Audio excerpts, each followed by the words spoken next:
Hello everyone and welcome to Season 9 of OSAS. We're here all the way at the finale, at the very end of it all. Hi Brando, how are you doing and what do you think about this matchup?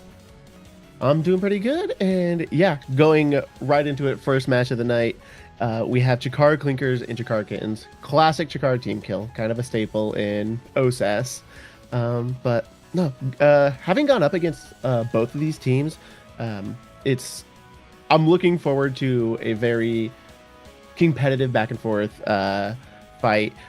We have a Fox and Socks on Chikara Kittens, really known for that I-Me goalie with a lot of those blink in and really aggressive play style, whereas we have Keone in the goal box for Clinkers, a little bit more defensive, really focuses on getting those clears and letting his forwards, Captain Yes and Vic Blade, really apply pressure and kind of only moving up when he feels like they need a little bit more backup. Yeah, sometimes we see the arrow goalie, but it seems that is not what is being opted for here. Really depends on the bans as well as we're heading on to this at-lab game. And I remember one of the starting awakenings being Missile Prop. And Missile Prop is quite a fun awakening on Atlas, kind of unlocks your potential in the midfield with those primaries. But X and Kai banned away actually from Captain Yes, who has seen a lot of success with that character. Yeah, Captain Yes, very comfortable with that Kai. Very capable in the midfield. We do see Vic Blade picking up the X. Probably hoping for a little bit more damage, but also that little bit of size. I'm assuming they'll probably go Demolitionist to help them win those strike wars against what looks to be a very classic Fox and Socks I-Me goalie on AtLab. Yeah, that's a pick that we've seen Fox and Socks on quite a bit, as Drakar's locked in for Captain Yes, another pick that we've seen a few times. Lots of damage coming out from the Chikara Clinkers, and the Chikara Kittens on the other hand. They got to kitten this Juliet a little bit. Yeah, they do have Mura on the now, which hopefully some of that healing will play a big factor in just keeping, probably Xenox is going to be the one taking a brunt of the damage, keeping them alive. But as we see, getting the kickoff, Keone kind of losing a quick, very unfortunate. Oh, but it's actually Xenox who continues to pour on the pressure in the favor of Chikara Kittens, finding a dash punch, taking the midfielder off the edge so early. And the passing plays are starting to come through, but the communication is falling a little bit apart. And if your goalie is on a million ping, a back pass can really go awry a little bit. Yeah, and we see that Clinkers really leaning into that damage. Vic Blade getting a KO on Mura, and then using that flip to secure the goal there. A lot of damage coming out early on the side of Clinkers, and I said it before, I'll say it again, X notoriously known for scaling, so Kittens are really going to want to end this one quick rather than letting it drag out. Absolutely, as Captain Yes and Vic Blade are trying to be the ones to take both the short and the long game. What a setup with the bell ringer, lining it up so it's so difficult for Fox and Socks to get any sort of defense here, but a double strike war will clear the core away, and a great glitch pop from Fox and Socks, and the center explosion will bring Chikara Kittens in a little bit of a lead perhaps in this point, but they still have to take that barrier. Yeah, and we've already seen Clinkers really knows how to target that damage, get those KOs, but Xenox, not too unfamiliar with the Julie, really knows kind of the kill range of that character and using the black hole very effectively, but now we see both forwards taking a lot of damage, which is not what you want to see when Clinkers have already been securing quite a bit of KOs this first set. Oh, but a little bit of greed from both the brawler of Clinkers and the goalie of Kittens. First, not evading, and second, hitting it back into the corner right into Captain Yes's hands. And that's a 2-0 lead for Chikara Clinkers even as Vic Blade goes down. They're looking quite good to start this one off, and Fox and Socks has just taken so much damage, could be the next target. Yeah, and they're already almost staggered. Vic Blade going to try to do that orb, but both of them able to pick it up. Fox and Socks still looking low, but getting out of there and able to heal up. So goalie, I was about to say goalie not in too much pressure, but Vic Blade is not letting up. Absolutely not, but that Creation isn't letting up either. 2 barriers down. KNA in a tough spot. But we've seen them as the goalie in this spot before. They've held on long enough for Chikara Clinkers to build up a little bit of a lead. A great primary. So much damage onto Mura, who is not long for this world, taken away. And now these barriers could be taken if a good passing play comes through. Fox and Sox trying to interrupt, but it's actually Xenox. The ultimate interruption, just take out the midfielder. Yeah, and just with these goalie picks, or just character picks in general, these team comps, I think when it comes to surviving having a striker down, going into a 3v2, Clinkers kind of has the advantage. Atlas very well at locking it down.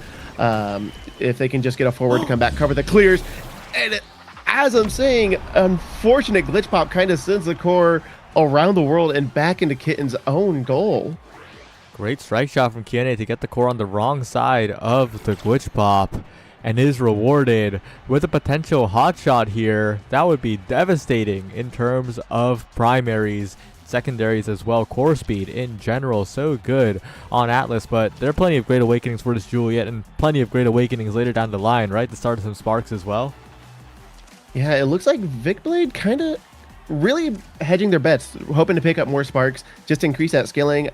I'm not sure if that's the play, letting Perfect Form fall all the way down, especially when you're already doing so much damage. But we do see now picking up the Stagger Swagger, which I'm betting Kittens is only hoping that it helps them survive. Yeah, I'm kind of surprised that Captain Yes tunnel vision onto the Chrono Boost there. Of course, the mobility is amazing, but Perfect Form might have been even better for focusing on the damage here. Drakar could have served as a second brawler, but a great dribble from the Flame Flurry up to the now drone is just perfect to get the second barrier. But once again, we've seen these barriers go down before, and this time's no different. KNA defending well enough, but not well enough till the end. A rebound is caught, and Chikara Kittens are on the board. Yeah, and it looks like Chikara Kitten's win condition so far, at least at this point, is don't let Clinkers get a lot of damage early, because then they just kind of snowball. They get all that pressure going forward. Your forwards have to fall back, and Kittens just kind of struggle regaining that forward pressure once they have to play defensively. Yeah. Oh, when they're forced to play defensively, that's what happens. Chikara Kittens can't quite get it away, and the stuffing prowess of Chikara Clinker's composition comes through. We'll see if that is a recurring theme, especially as Vicblade and KNA, ton of meter to work with. Yeah, and one thing I don't think we've really talked about, a lot of barriers are kind of going pretty quick, and especially with Demolitionist on the X, the Juliet, the Now, kind of using those abilities to secure those barriers is probably going to be the way to go. What a midfield stuff by Vicblade. Really tried to get it through, and Vicblade with a dribble. Good prediction by Fox and Sox, and Muraz there as well. Crazy flip defenses as Xenox also flew in there with the Flame Flurry, but now Vicblade's in a 1v1, stunned away by the glitch pop. Well played by Fox and Sox, who needs to make a hard clear. Gets taken out while walking back to try and defend on the top side, but Captain Yes hasn't caught it yet, and it bounces all over. Xenox can't find the gap between Vicblade and Captain Yes, and Chikara Clinkers yet again on the lead. Yeah, and this is just not a situation Kittens want to be in. They want to play that aggressive game. That's why Fox and Sox loves that Amy so much. It really plays into that play style. But as soon as they kind of get put on their back foot, they really struggle to get out and get that pressure going, as we kind of see a little bit of technical difficulty going into this set point for the side of Clinkers. Mura has disappeared, and now we're just going to wait around. But yeah, it really is about whether Chikara Kittens, like you mentioned earlier in the game, can get the early offense. And so far, KNA has just been solo preventing that, right? With the hot shot, with the missile prop on the primary, getting the core away at rapid speeds, most of the time even taking a barrier by themselves. And Chikara Kittens need to figure out a way to deal with that. Yeah, and missile prop, hot shot, really good, really gives Atlas that kind of range that he needs to deny any midfield pressure, so that his midfielders can actually play forward and kind of be that aggressor. But also the strike shot, giving them, if Xenox or Mura tries to like dribble and just approach their goal, that strike shot is great at denying that and keeping the pressure going for the side of Clinkers, and giving that little bit extra projectile range for that primary on top of missile propulsion. Yeah, and Fox and Sox notably has had some great glitch pops in the midfield, but I don't think we've really seen good offensive cyber swipes. And that's something that, if Chikara Kittens can get going, can be a huge strength for them in terms of layering offense. Yeah, I mean, I feel like Kittens kind of live and die by that high risk, high reward play style. Like you said, Fox and Sox, they're really good with those glitch pops. But the real defining factor is how effective can they be with those blinks, helping those forwards get the goals, get the barriers down, and just again keeping that pressure going, and an eject button back before it runs out. Or do they kind of get greedy and do a 3-striker push to try to secure a point? Fox and Sox is now the one not responding. Oh, there we go. Okay, it looks like we are back and we should be starting this game. And okay, there we go. Everyone is tapped back in.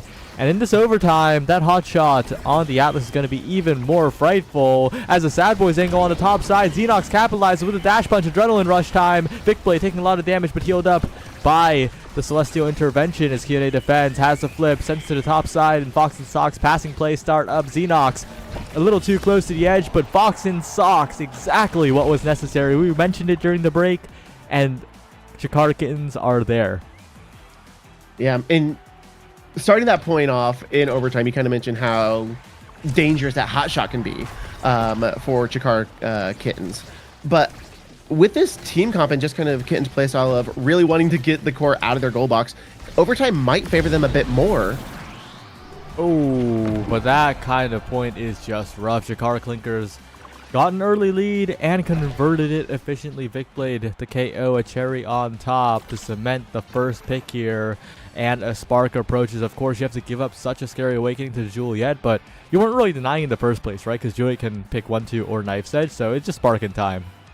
Yeah, they could pick 1-2. They could pick Knife's Edge. Why are you denying? Julie goes for the big fish. I was actually kind of surprised Julie doesn't yeah, the Knife's Edge would be great for those kills, but even denying the twin drive from Atlas, twin drive, if you miss a kick, you still have a kick. Yeah, so first of all, X should not be denying 1-2 punch here because Julie has the option between 1-2 and Knife's Edge, so they're undeniable. But then Julie goes for Big Fish instead of Knife's Edge, and now this game is really confusing. But I think Chikara Clinkers has come out on top because Kyone has Hotshot Twin Drive.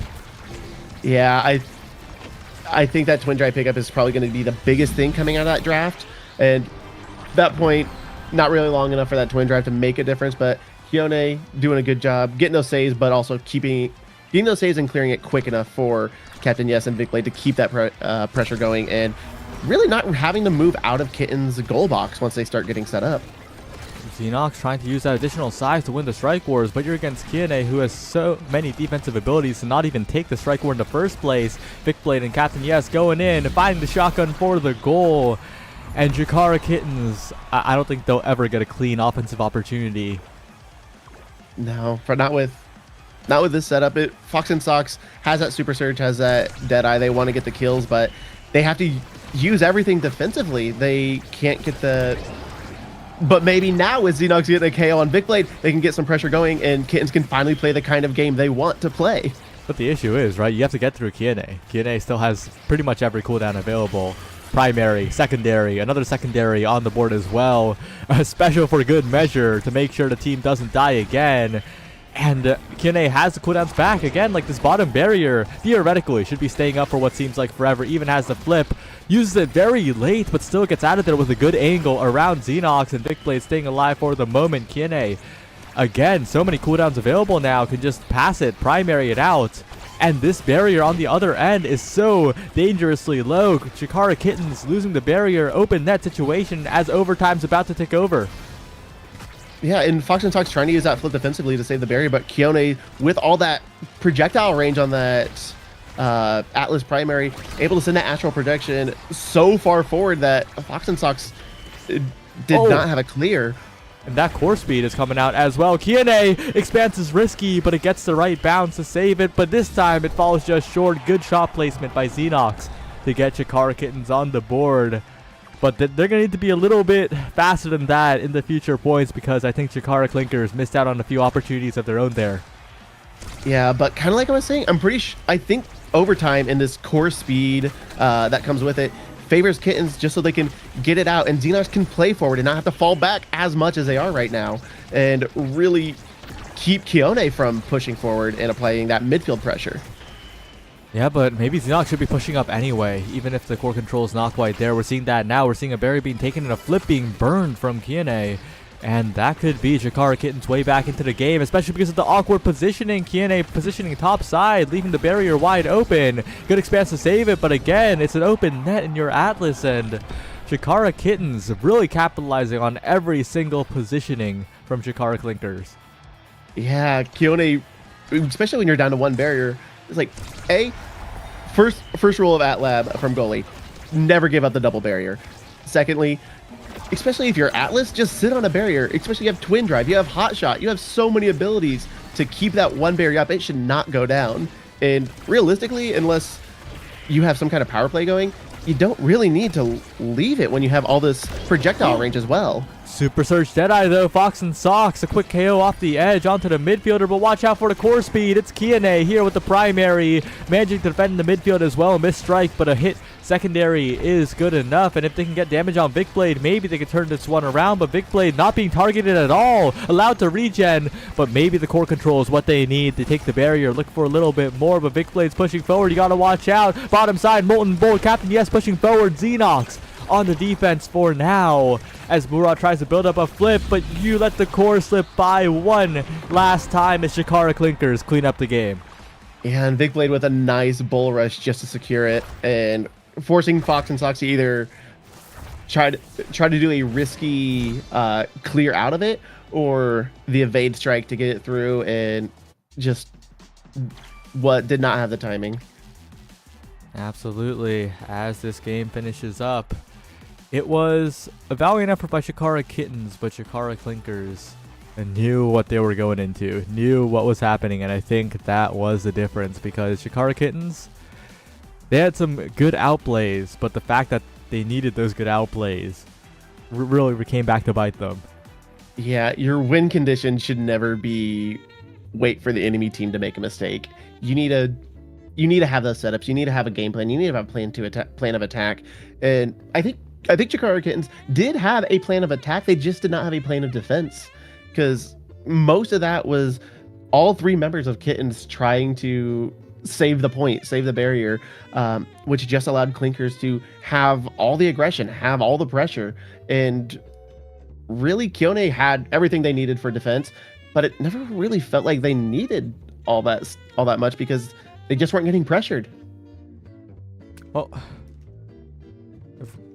pretty close 3-0 all things considered for our first game, but we'll be right back in just a bit for our second round, where the records need to be separating and we'll have a better picture of who's gonna make it through to the bracket stage of this finale. Don't go anywhere, we'll be right back.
Hello everyone, and we're back with a banger of a matchup. Pool 1 featuring Chikara Redemption and Seraphim Crimson. Two of the longest standing players in OSAS history will be in this game, and we'll see if one of them can finally graduate. Both these teams 1-0, not doing bad at all, but they will have to do a lot more in the day to move on. Yeah, and like you said, kind of two of the longest running members of OSAS in this game. Also, Tales Oldest Time, we have a Chikara versus Seraphim matchup going on, so it's going to be brutal. It's going to be bloody. I'm looking forward to this. And it looks like we have Atlab, and I believe the starting awakenings are a Timeless and Fighter Flight. Two, I think, really interesting ones that are going to sway the character choices here. Yeah, two very powerful awakenings on the characters they're good at, but Fight or Flight is definitely the one that is really, really game warping. Everyone's going to be so much faster, especially when they have possession, and I think that's a Luna goalie coming out from Yugo. We'll see if that pressure can do it. We do know Yugo loves that Luna goalie, loves getting those cheeky little Luna dash-in snipes, but also, if they can get set up for it, a lot of damage coming out from that Luna, especially on a map like Atlab. Yeah, the damage with the Zentaro, Rasmus, and Luna is going to be off the charts as Tafonk. Interesting Rasmus midfield here, but with Maxwell's and Fighter Flight, the mobility is going to be quite good as well. But Kurikan, the one being brought very low, you can't underestimate the damage coming out, and Yugo, oh, barely sends it around the barrier, and own barriers a little bit as well. But Tafonk is on the prowl, finds the barrier, and this game is the pace is ridiculous. This game.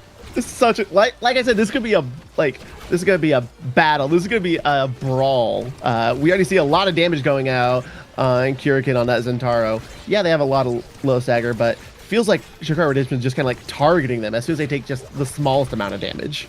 It's all in the coordination here as Kurikan looking for an individual outplay, but getting taken out again, chipped down so incredibly quickly as the pull doesn't do quite enough, and the Julie dashes enough to send it past, but a weird misposition on the edge from Perfect Curves means that Tafonk is the one who sets up the KO with just a single pendulum swing, but it's also brought low, and now this Crater dangerous, but Mike Mart sends it away. Yugo barely catches it in time, and now Tafonk's the one building up so much energy. This flip could be absolutely huge here, but it's still a few strikes away.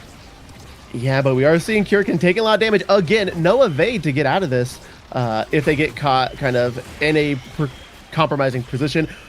And an almost unfortunate bounce for Redemption, but Mike Mart able to save it, but Crimson able to send it back, and Kurikan able to send it to that top just out of Mike Mart's reach.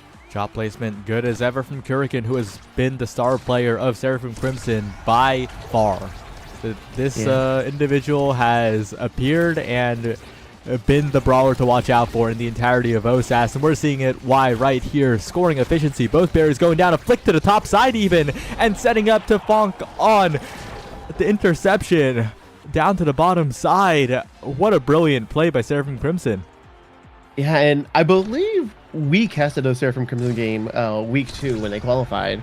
I don't know if it's brackets or Swiss, but I do remember making the comment that Crimson's whole win con is get it to Kurikan. Get to Kurikan up front, and Kurikan will make something happen. And like we saw last point, she gets it done. Brawlers get it done. Gets one barrier right there. Send it up to Tafonk to try to get that second one.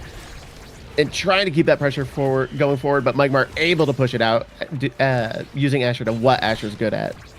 Oh, you gotta be careful though if you're Tafonk. And Kurikan struggle a little bit in the Asher matchup, usually seen on the Asher character. But the Asher goalie is doing a very good job of stuffing out the Zentaro. Mike Mart, no stranger to the Omega Strikers Amateur Series. But Perfect Curves, a bit of a stranger to that black hole. They're about to go down. Yeah, does have to fall back to pick up that health orb and get out of that Luna ult. But yeah, like you're saying, Mike Mart showing just why Asher is really strong, especially on Atlab, with kind of an unfortunate positioning there against Tafonk. Usually pretty good at denying those pockets, which most forwards love to attack. Grant, though, missed the huge opportunity with that flip. Dribbled it on the bottom side right into Yugo's hands. Well, oh, again, a missed opportunity. These dribbles are just not clean enough from Grant attack. and that just sets up Kurikan for a simple strike war to the bottom side. It's a bit of a difference in the brawler efficiency in this first set. Yeah, Grand Attack really good, especially on that Julia, fighting those KOs. But like you're saying, those dribbles need to be a little bit tighter if you're going for those kind of like quick dash shots. Yeah, and this draft is a little bit scary.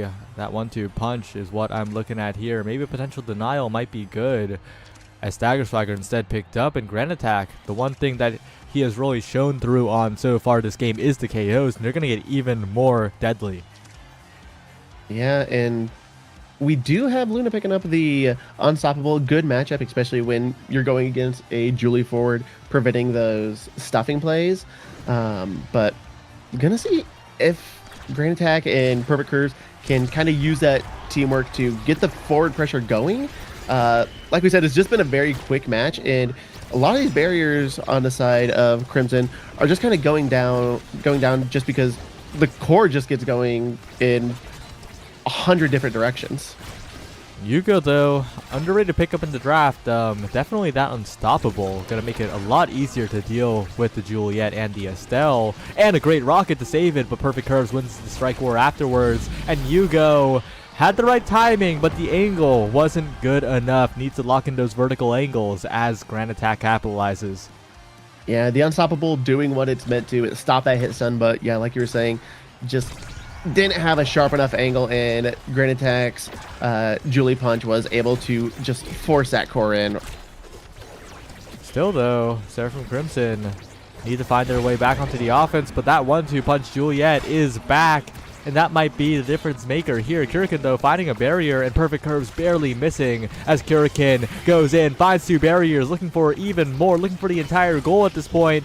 But the flip, an awkward spot, but a good strike war by Yugo will get it past and not let 2 barriers go down. Still needs to be careful, though, because Perfect Curves is looking for a snipe, but so far the defense is coming through. No, a bit of a caster curse as both barriers go down. Yeah, and Perfect Curves, we know Curves really comfortable on the rune, but not a stranger on Estelle, able to play that midfield role, but also when they need to be aggressive and get those barriers, does have a lot of finesse, a lot of scoring combo potential.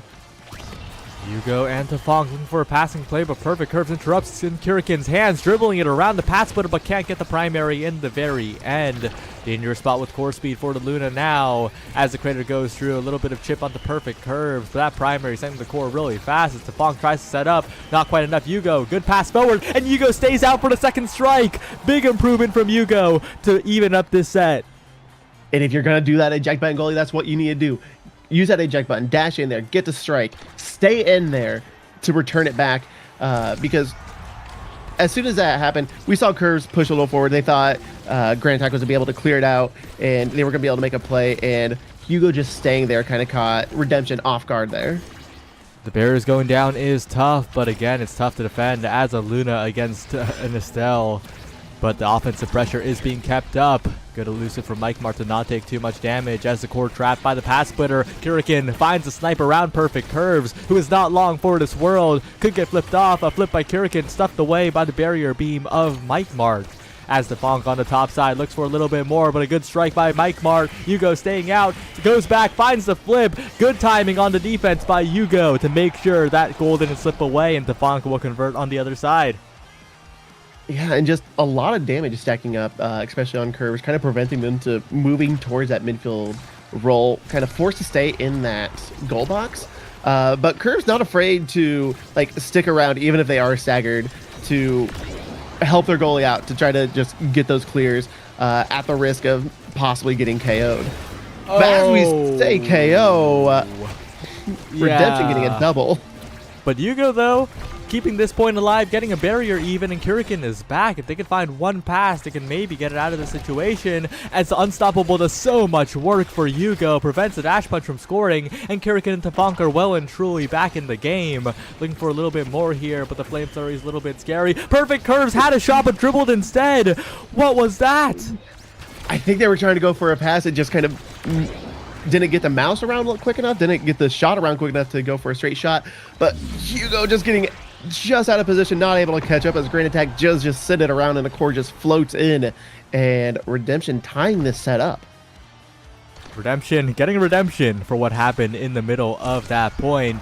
We'll see if they can close out this set, bring this game to a tie for the moment. All it takes is one setup here as a core goes around but doesn't find a barrier. Good follow-up by Perfect Curves, but needs to be careful of the damage. Yeah, and Curves did take stacks on stacks on that last draft, but they are only up to 24 now just because of all that damage, getting KO'd, resetting those stacks. They really should kind of focus on staying alive. I know he loves playing that aggressive style, but if you want to get full value out of those awakenings, you kind of need to survive.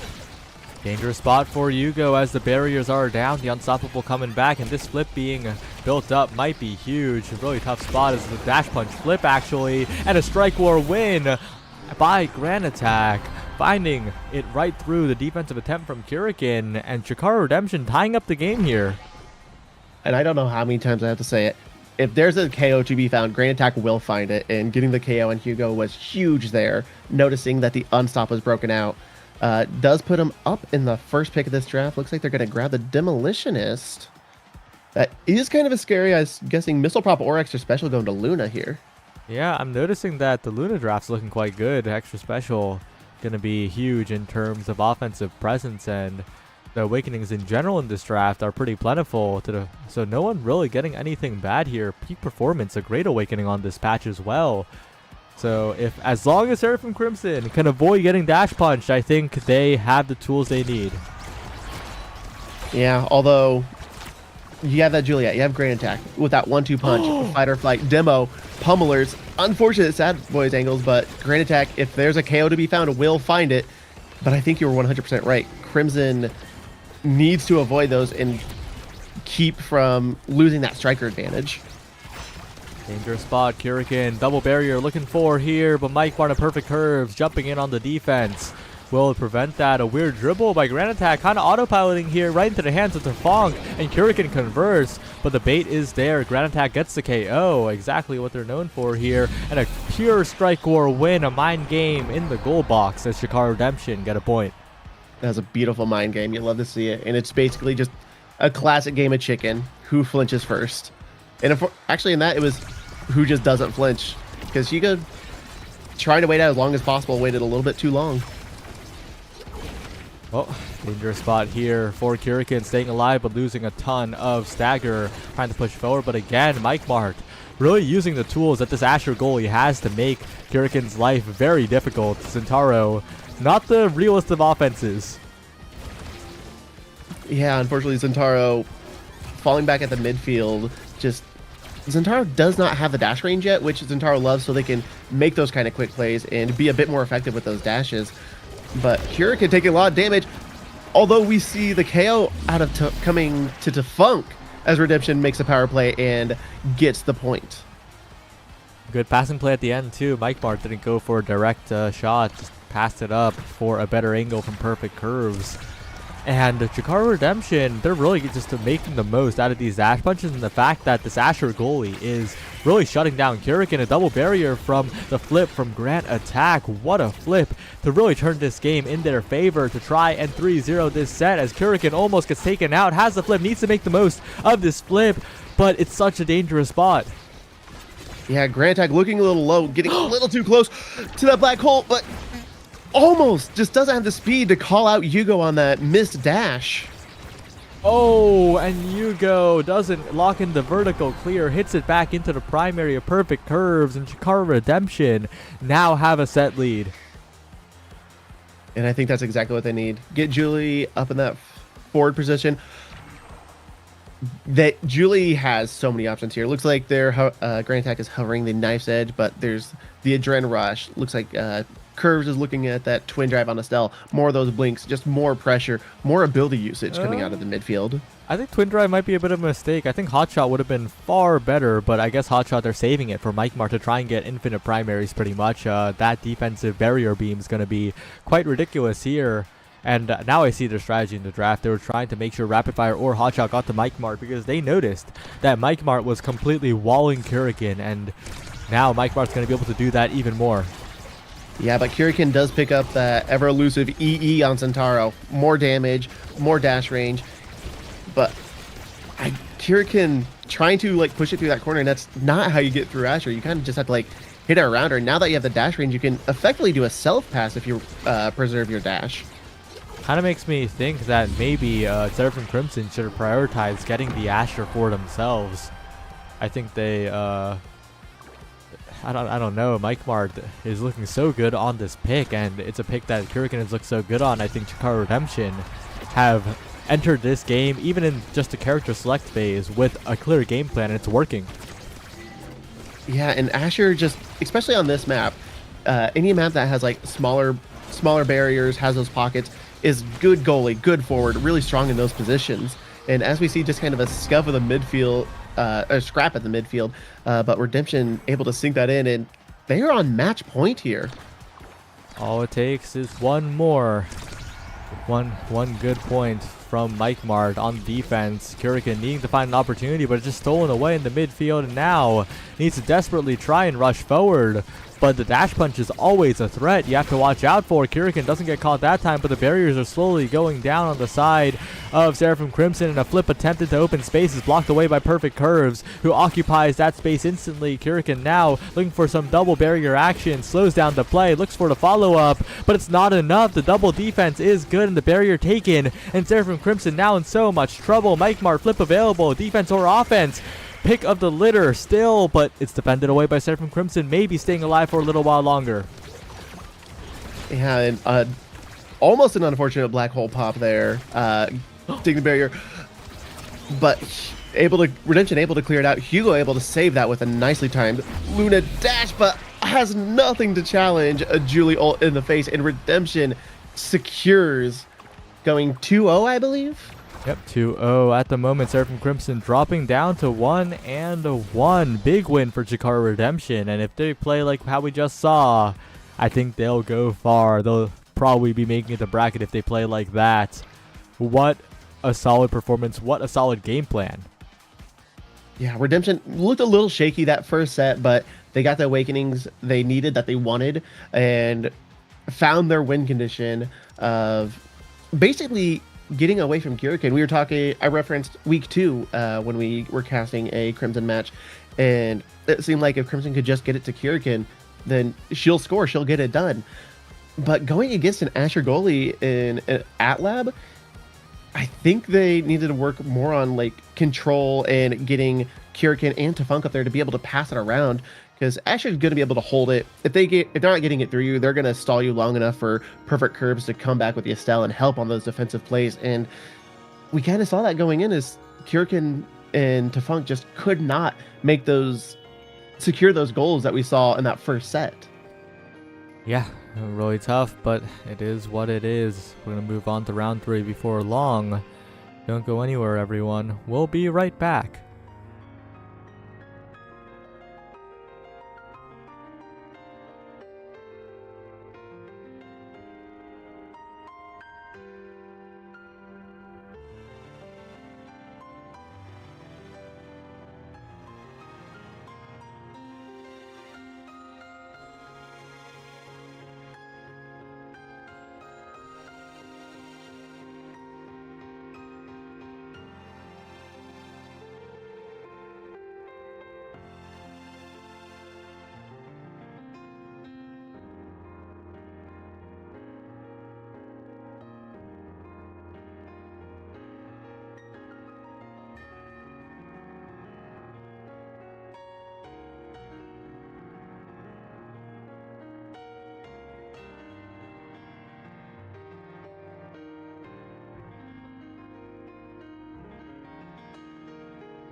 Hello everyone, we're back with round 3, Senko's Beloved Loaves versus Chikara Girls, and I know that you're not too familiar with the Loaves, but what can you tell me about the Chikara team? I know Chikara Girls, we've gone up against them before under a couple different names. I've actually helped scrim a few times this OSAS, and we know Shadow loves those Aimi. Aimi plays, kind of notoriously known for a Aimi brawler, Aimi forward playstyle. But this season picking up Zentaro, and I think I've seen a little bit of Kai come out. So kind of expanding their pool a little bit, and it'll be interesting to see what these bans are, if they try to ban out that Aimi forward, or if they target maybe the Juno midfield or the Atlas goalie, or ban the Atlas, take the Mako. But does look like Senko is banning the Zentaro, and a Finny ban coming out from the side of girls. It's a very crucial game for both these teams, right? 1-1 is an awkward spot to be in. You really need to start winning here, because if you slip into the 3 losses, then it's pretty much over. But 2 losses still manageable, but it's still really so hard. Like, you would much rather be 2-1. Yeah, just kind of having that safety net. It's really part of the more winning the mental, because if you lose this, yeah, you can still qualify, but you have to lock in and win your next 3 games to really have a chance. And just kind of going in with that stress, if you lose this and knowing you can't lose another one, can really mess with your mental and your whole play style. But winning this, kind of getting that little bit of leeway to relax, like, okay, we can stay calm, play the games we've been playing. Well, these comps are a little bit interesting, but my eyes are on that Juno character.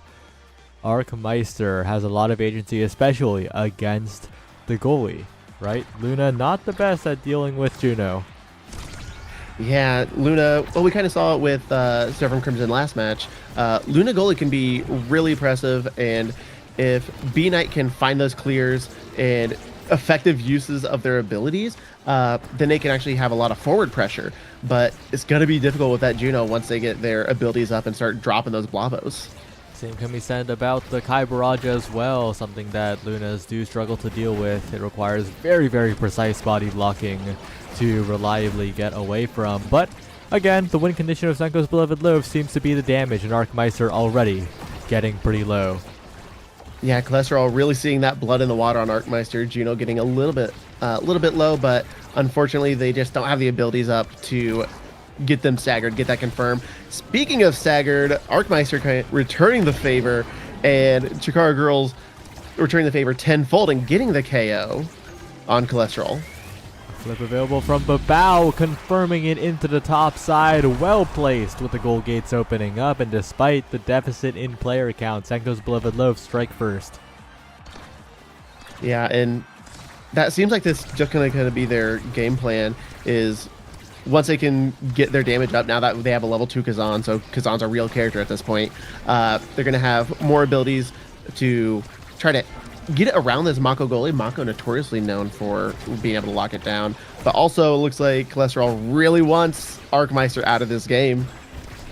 Yeah, but Arkmeister does survive this time, does thrive even, and is looking to pressure these barriers as the crossfire comes in from the strikes. And wow, just constantly following up with the size. It's Chikara Girls evening it right back up.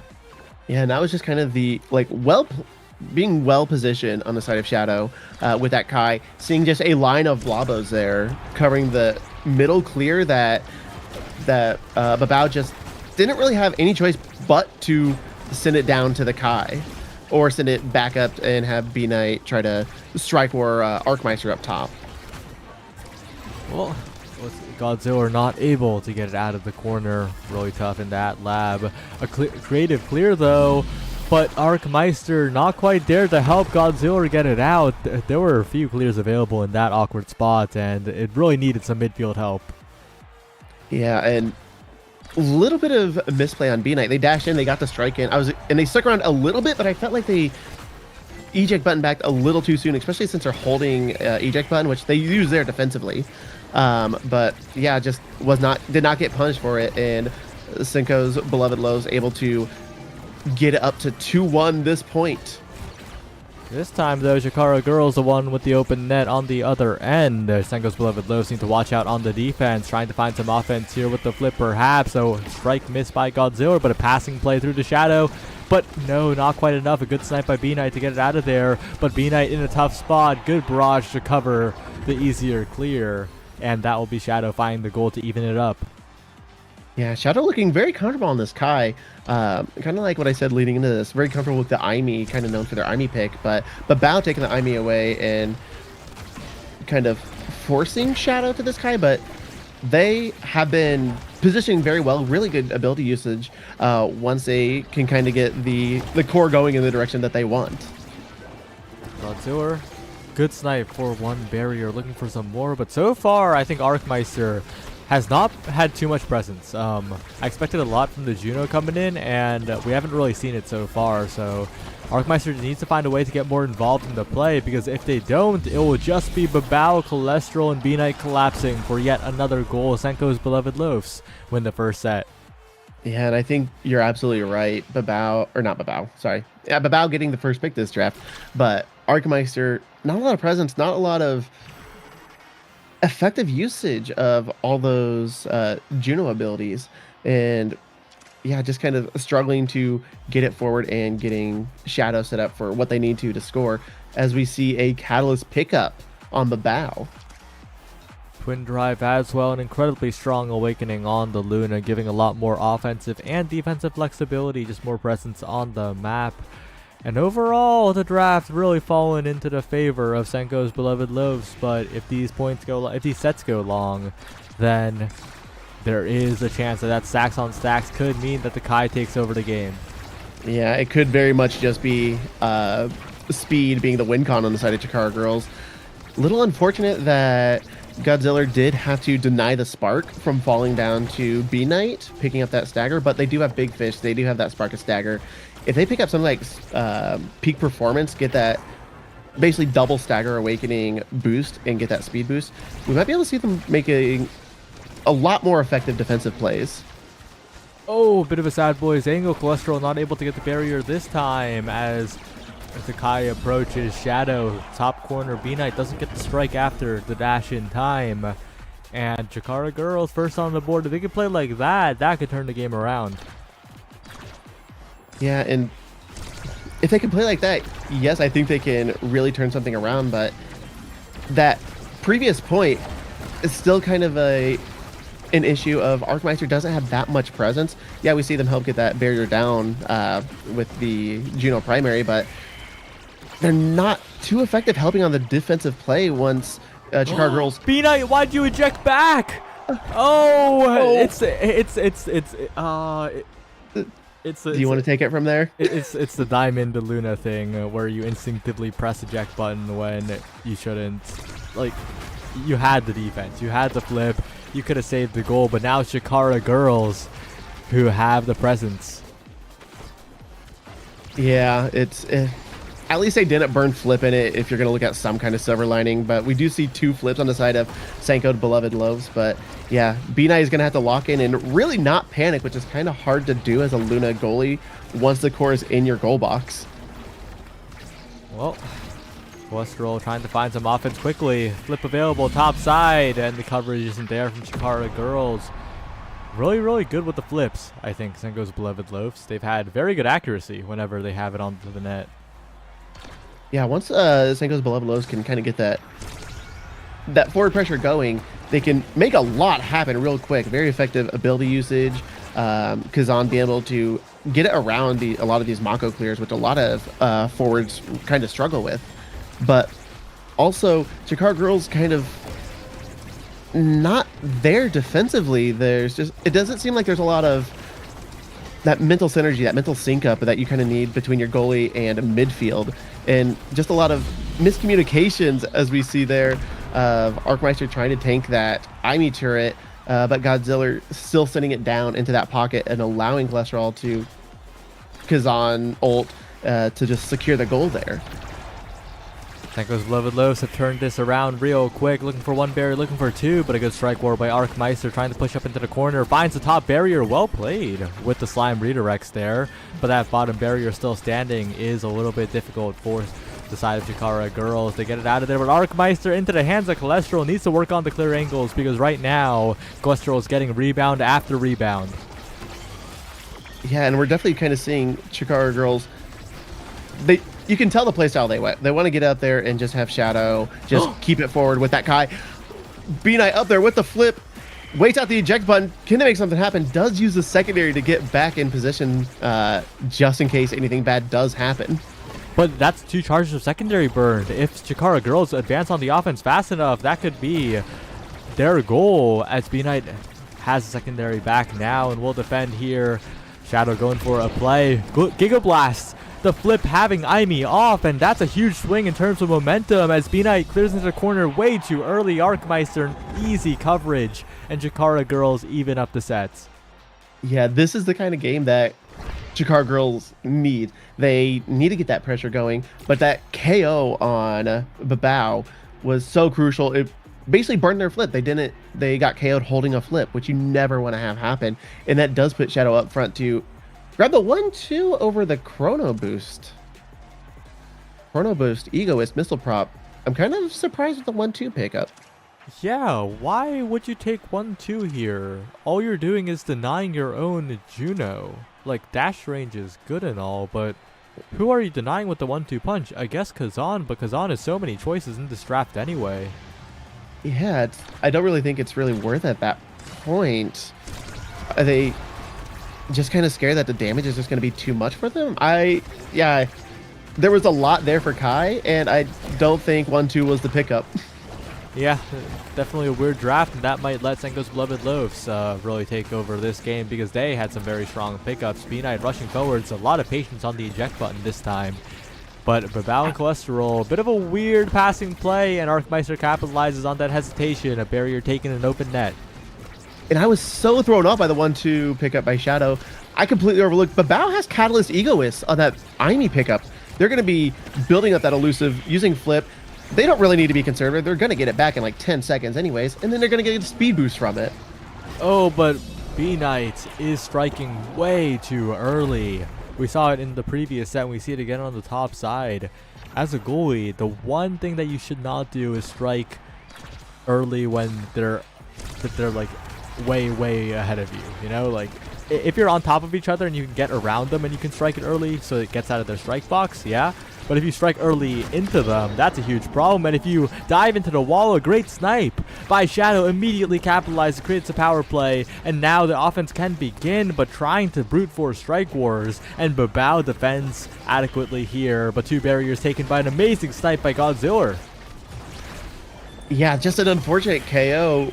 B-Knight kind of risking a little too much with these dashes, trying to like get to the core before Kai gets KO'd for it, and tries to dash to clear the core before Arcmeister can get to it, but kind of throws themselves out of position, and B-Knight with the pass.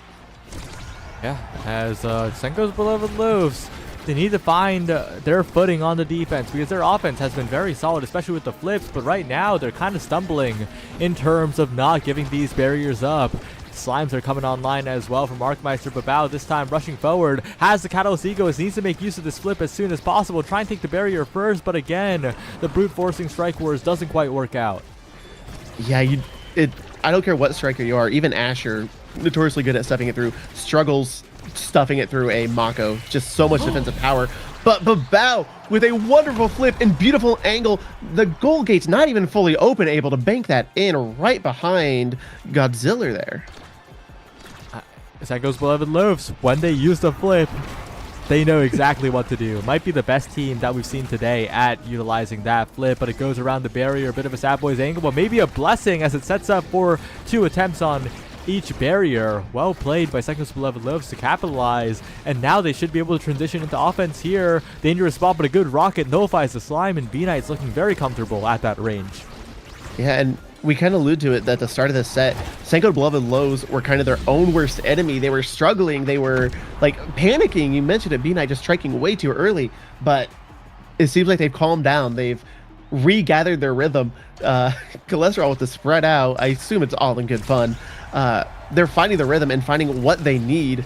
And now we see, you know what, with a Catalyst Egoist on Babao, 3 flips on the side of Sengo's Beloved Loaves. 3 flips available, but they need to make use of them before they get scored on. It's a 2-2 situation. Good flip timing by B-Knight. A good flip timing by Babao, but still, that was a really wasted opportunity there, it feels like. But Cholesterol maintaining possession after the flip is huge. Well played by the Brawler, and Babao will capitalize. Cholesterol, that was expert. Just making sure the core didn't slip away. That was actually such a well played move on both Cholesterol and Babao. Both of them getting stuck in the Mako jail, but Babao with the blink, Kazan just jumping out of it, able to collapse in and get that goal. And now we see hot shot deny from the Juno, not going to be able to grab that. Still plenty of solid awakenings, right? But you got to watch out for those sparks denied away by Godzilla.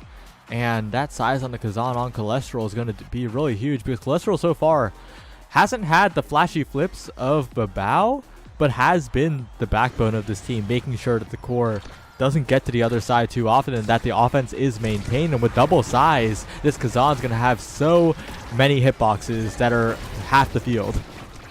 Yeah, this Kazan's going to have so much more control that they've already had, and so much more killing potential as we see Shadow just kind of getting bullied by Cholesterol off the map. B-Knight on the assist, trying to find another barrier now. Or Cholesterol and Babao moving forward. A rocket as well. B-Knight mixes everyone up there. Finds another barrier and is stepping up to try and find a strike. A flip to the top corner. A rare miss by Senko's beloved Loaves. But since Babao has Catalyst Egoist, that flip's going to be built up really quickly. Maybe in the same round here. Yeah, I mean, they're already 2/3 of the way able to get it. I can almost guarantee you, as long as Babao doesn't get targeted and ability dumped, they're going to have that flip. And I'm calling it here. Babao gets flipped, takes both barriers. Calling it. Yeah, and I think denying the 1-2 punch again instead of the Egoist for the Catalyst Egoist combo really coming back to bite Chikara Girls, because Babao just got handed an insane 2 awakening win condition on a silver platter, but maybe they can score on this Luna fast enough to nullify all of that. But Cholesterol is just so massive, so easy for Cholesterol to win in the midfield. Yeah, and we said it, Babao about to get flipped. Both barriers down. B-Knight sniping in, doesn't stick around long enough. They could have tried to catch it, but that would have been a risky play as well. So, but B-Knight and Babao both don't expect the Giga Blast. They both could have flipped that one and saved the goal for the moment, but it's instead a little bit of respite for Chikara Girls, a little bit of a way back into the game, but it's still a long road ahead. Yeah, there was that one set. What a beautiful flip KO from Babao, and again, already have their build. Double KO on the side of Seiko Beloved Loaves, getting the barrier, and everything is going for Beloved Loaves right now. The Loaves are back in it. B-Knight dashing back, missing the core though. And that was dangerous. That could have been Shadow turning it around. That could be the Juno turning it around. Arkmeister, the Slime, and Senko's Beloved Loaves. They had everything. They had the 3v1, but they fumble on the defense. Senko Beloved Loaves is their own worst enemy at this point. They have so many things going for them, and when they are locked in and they're playing the game they want to play, they have so much control, so much pressure, but as soon as they get nervous, get a little antsy, get a little anxious, feel like they need to make a 3-person push when it's a 3v1 already, they just kind of get caught off guard. One more chance, though, to keep this set going. Cholesterol's incredibly low, though. Needs to be careful here. And Regen's back to unstagger, but that's 2 barriers already down. Cholesterol needs to be the hero. Needs to find the dribbles, needs to find the strikes, but the second strike isn't there in time. And B-Knight barely manages to save that one, but the dashes have been a little bit off target. A strike war win from Shadow. Good clear by B-Knight. Instinctually sending it away from the Kai, and Cholesterol now trying to find some offensive presence yet again. It's flipped away by Godzilla. The timing mix up on the Slime is perfect. Another Slime, another push in as B-Knight sends it away, but it's such a dangerous spot. Shadow approaching, a clear found, a Giga Blast for the rebound, a Slime for the rebound, and yet again Senko's Beloved Loaves don't cover Arkmeister. And such a good forward aggressive push on Chikara Girls on that set, or on that final point there. That entire set was Senko's Beloved Loaves just kind of getting antsy, getting anxious, but that last point was Chikara Girls playing incredibly effective as a team and collapsing in and cutting all those clears. But we do see Arkmeister picking up that fight or flight. And we actually see the Spark going towards B Knight over the Deadeye. Looks like they're looking to build up a little bit of speed with their Spark of Strength over dealing some damage. Yeah, I think it's both the deny as well, because you get like mini Deadeye with the 2 Spark of Power, and make sure that Godzilla doesn't get triple Spark with Focus and Agility. That would be a super goalie, but it is Shadow who is the player to watch, because Shadow is just spearheading this offense and distracting Sengo's beloved Loafs so that Arcmeister can follow up, but this time it's Shadow themselves taking it in with the barrage. Yeah, Shadow just very comfortable as a forward in the enemy goal box. And especially when you have a Kai 1v1ing a Luna in the goal box, Kai just has so much going for them. It's hard for Luna to defend. Babao, though, needs to find a flip, needs to find the energy buildup, and needs to convert quick enough, because Cholesterol kind of forced into a bit of a midfield role here. And I think that could help Sengo's beloved Lows, but that isn't going to help. A Sad Boy's angle turned into a bit of a tragedy as it's capitalized on by Shadow. And B-Knight, you're not pushing up in the corner enough. You're giving Shadow so many chances. But this time it is defended. Cholesterol on the top side now trying to maintain possession. They find the barrier. They need to keep it forward. They can't let it slip back to Shadow. As the center explodes, it's not quite enough. A flip by Godzilla away. And now a dangerous spot with the Slimes. Yeah, B-Knight able to clear past all those times and able to find a kill on Shadow. And this is where B-Knight needs to lock it in. They have flip, they have the dash, and able to snipe it right in front of that Mako without burning their core flip. And that's what Senko's beloved Loves needs to do. They need to remain calm and really, like, honestly, save these barriers, because once Shadow gets the core, it's just so much harder for B-Knight to defend an open goal. Oh, and a really good slime redirect from Mark Meister actually keeps the core in possession, but it's actually a barrier taken on the other end thanks to a crazy bounce along the curvature of the black hole. Energy burst coming online soon for Babao and Cholesterol, collapsing onto barrier. Big opportunity for Senko's beloved Loaves if they can maintain possession and keep it away from Shadow here. Yeah, and B-Knight dashing in, sticking around, seeing if Babao could get it to them while they're up there. Not able to eject button back, but Babao is able to get a Cholesterol, and a Kazan crooked lever brings it down and able to send it where Mako cannot reach it. Might be doomsday for Chikara girls. That's 2 flips coming up for Sengo's beloved Loaves. If there's one thing they can do, it's flip. Looking for the barrier here, but an early flip. It works anyway, sending it right through with the help of the crater. Good layering of abilities there, but a weird clear by B-Knight. Uh-oh, you gotta be careful if Shadow's in the vicinity. But so much damage onto Shadow. A KO would be huge here. Maybe they don't even need it. Yeah, honestly, I think Senko beloved Loves, save your ability usage, maybe keep Shadow staggered, or just score immediately. B-Knight, wonderful blink in. Senko's beloved Loaves, bit of a messy game, but you know, all that matters is the result in the end. 3-2, a win on the board, moving on to the 2-1 winning record, and on track to try and make it out of this group. Yeah, Senko beloved Loaves, they were very hit or miss that entire game. It's like when they were playing the game they wanted to play, when they had the control, had the flips, and weren't really pressured, they remained calm and they were able to get so much stuff done. But as soon as one misstep happened, it seemed like it would just snowball for them. So being able to give up the point, say, okay, you know what, that's kind of on us. We made some misplays. Let it go and get back to the game you want to play. Absolutely. As that game finishes up, we're going to move on to round 4 before too long. Don't go anywhere. We'll be right back.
We're back, and Sengo's beloved Loafs are back, looking for another win here, but they're against Chikara Redemption this time, who is looking good at 3-0.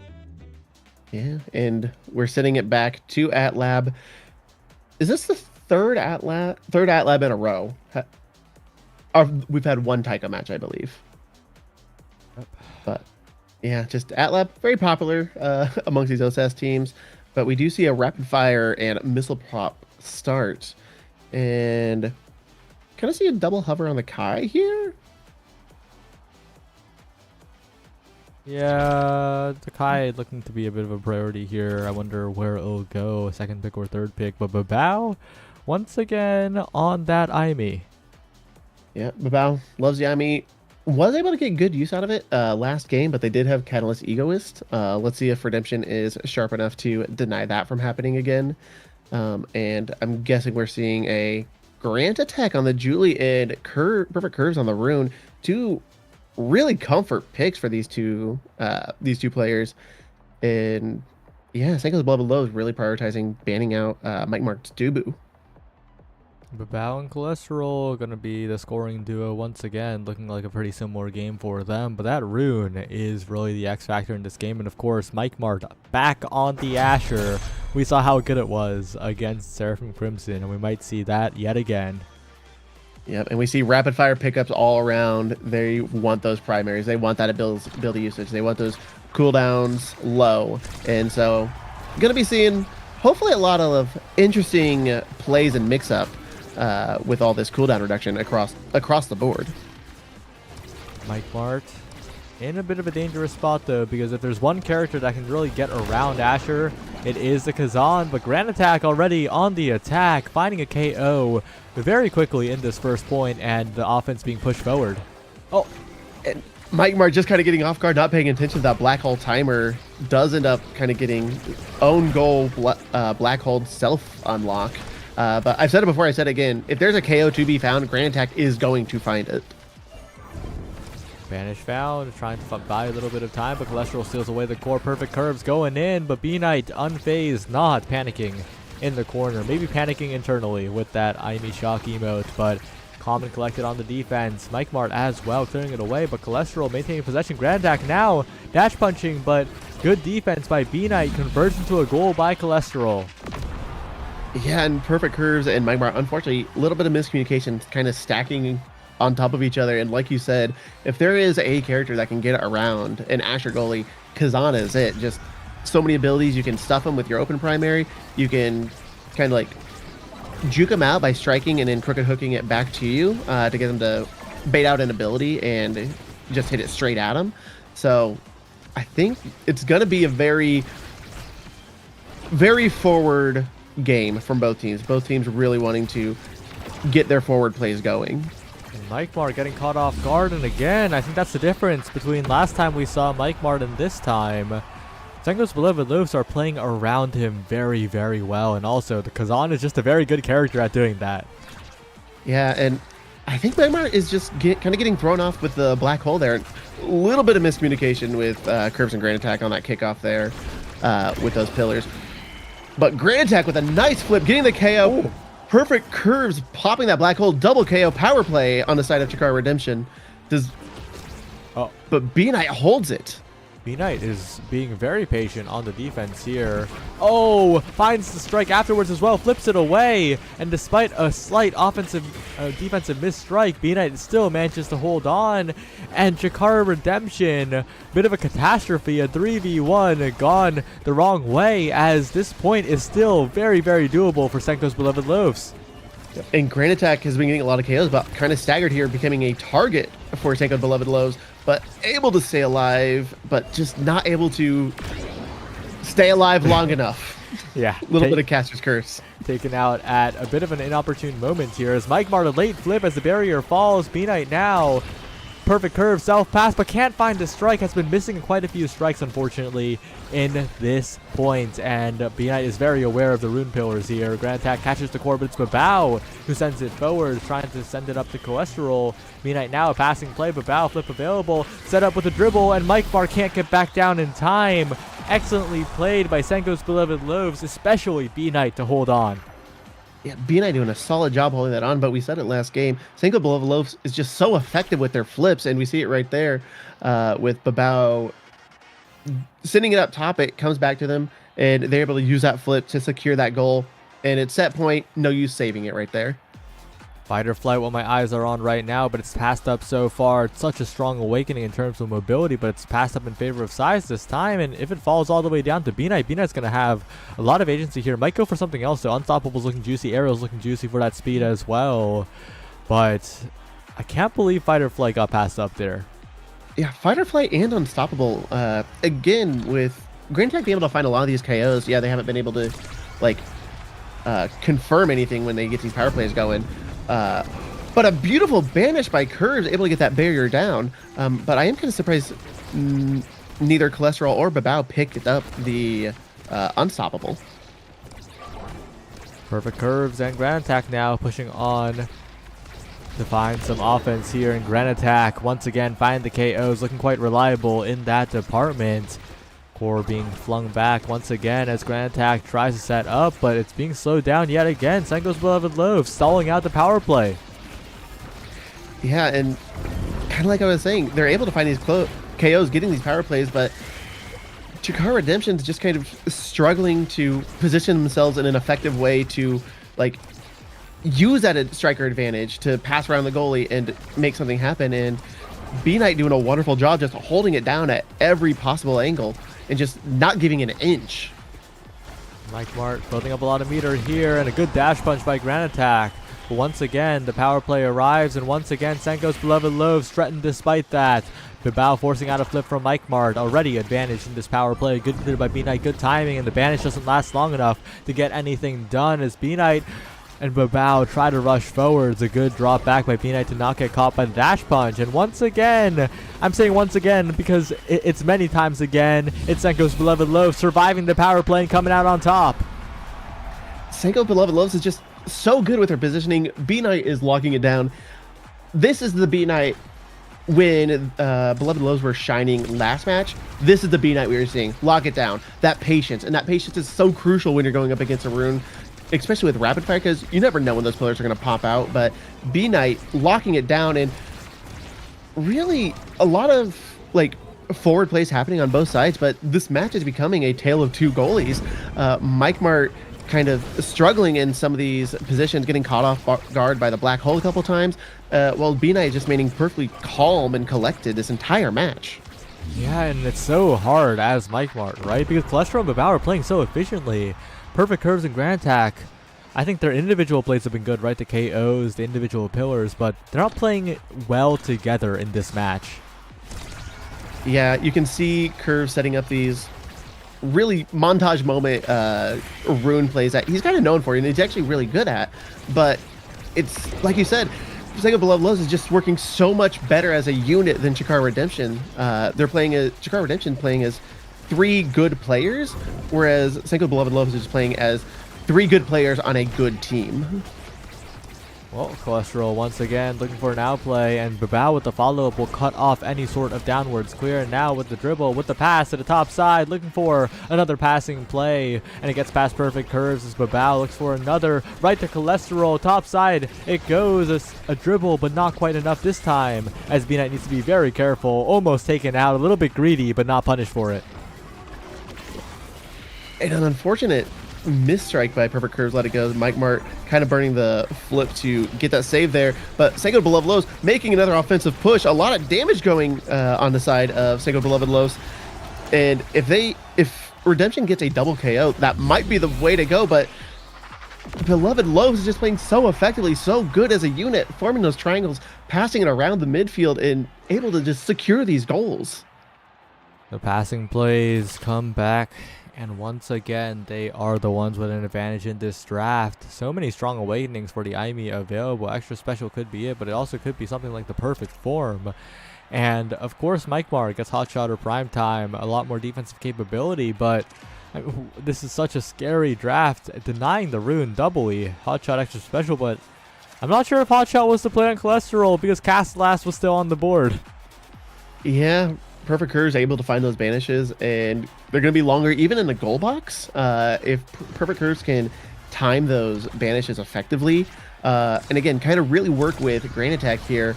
Banish B Knight, and it should last long enough for Grain Attack to make something happen on a in the forward progression. Cholesterol now looking for an outplay against Perfect Curves, who is defending the corner quite well, but Babao is so patient with the last strike. Usually, a lot of people just strike the core when it comes to them, but Babao is walking with it a lot and setting up much better rebounds. Yeah, Babao really doing a good job in the midfield, like you said, dribbling it, maintaining control, maintaining that possession, not giving up the core for free. Where we see Jakar Redemption just kind of sending it over to the side of Sengo's beloved Loaves, and then just trying to transition offensively quickly. A lot of damage coming out from both teams, but Grain Attack able to secure the goal, and Jakar Redemption, we've seen this before with the power play, but a little too aggressive, little too hopeful, and gives up their own barrier. And B-Knight winning strike war after strike war, making good clear after good clear, and Mike Martin an open net yet again. Such an impossible situation to be in for an Asher. And I don't think that guy is strike shot, so it's even more impossible. The core bounces off the center though. Big opportunity with the cast at last, but Mike Mar forced to burn so many abilities. Cholesterol on the rebound, can't quite get it. Grain Attack is able to get a nice dribble to give themselves just enough space to walk it up and get that flip, and really challenged B Knight to a 50-50 there and secure the goal. And we see Redemption. Is this their first point? It's their first point in a long while for sure, as a really awkward spot here. A back pass perhaps, a missed strike. But Mike Mart, a little bit of an early strike on the clear means that Babao capitalized. Cholesterol on point as well, and B-Knight's running forward. Cholesterol to the top side, clears away by Mike Mart, finding a barrier on the other end, and maybe Chikara Redemption have a chance here. Yeah, they got the power play going. They have the goals open. This might be the situation they need, but B-Knight lucky get it in as best they can, stopping so many pushes, but a perfect curve, perfect pillar covers the clear, sending it up to Grain Attack to secure that goal. And this, I think, I'm pretty sure is the first time we've seen Redemption up in points this game. Oh, a really awkward flip to try and get it around the behind the top barrier, but it didn't quite work out. And now Cholesterol only has one barrier to target here, and the Firewall Sentry is just perfect, making the timing so difficult for Mike Mark. A KO found as well with all of the damage pouring in on the corner, and B-Knight is flying forward, getting every single catch. Double Banish will slow down the play, but it doesn't really achieve too much other than that. But maybe slowing down is all they need, as Grain Attack has respawned. And Perfect Curves almost own goals there with that pillar, but Mike Martin able to catch it. But the Firewall Sentry from Babao kind of covers Mike Martin. Perfect Curves not able to teleport back up in time to cover the top of the goal box. Single beloved Low sending it in, getting finally on the scoreboard this set. Tough spot now is Babao again, very good to delay the offensive push, and Cholesterol as well, a delayed strike, finds two barriers so quickly. Grain Attack burns Dash Punch preemptively, and that means there's no Dash Punch, but maybe there's a punch, is all they need for now as they push forward, but a flip available for Babao, not used, and the set win for Chikara Redemption. Yeah, Chikara Redemption, I think, really needed this, and I believe, yep, that's going to be a Grain Attack up front. I don't know what Grain Attack is looking for here. Do they go for the prize fighter? Because they've been getting a lot of those KOs, or the Catalyst pickup just for that Energy Awakening. It looks like they are going for the KOs. They'll be able to build that up pretty quick, but they've been having a lot of power plays, and I'm not sure it's been the call for them. Catalyst falling down to Perfect Curves gives the Chikara Redemption a bit of a flip win condition perhaps. Timeless Critter Amy turrets are good and all, but the flips have been devastating against the Kai in the open net. Yeah, and especially with how effective Sengo's beloved Lows, but Babao specifically has been with these flips. I'm kind of surprised they just don't want more of that, but Imies kind of love that Timeless Creator, so we'll see if it pays off. It is the two-piece win condition, right? It is timeless, extra special. The Firewall Sentry is going to do a lot of work, but it's going to need to do a lot of work. Yeah, and there we see it trying to lock it in, but no, Perfect Curves and Mike Mar able to clear it past that Firewall Sentry. Sega Below does get it sent back, but Cholesterol is getting staggered, not able to stay in the forward pressure, but they do see a barrier going down on the side of Redemption.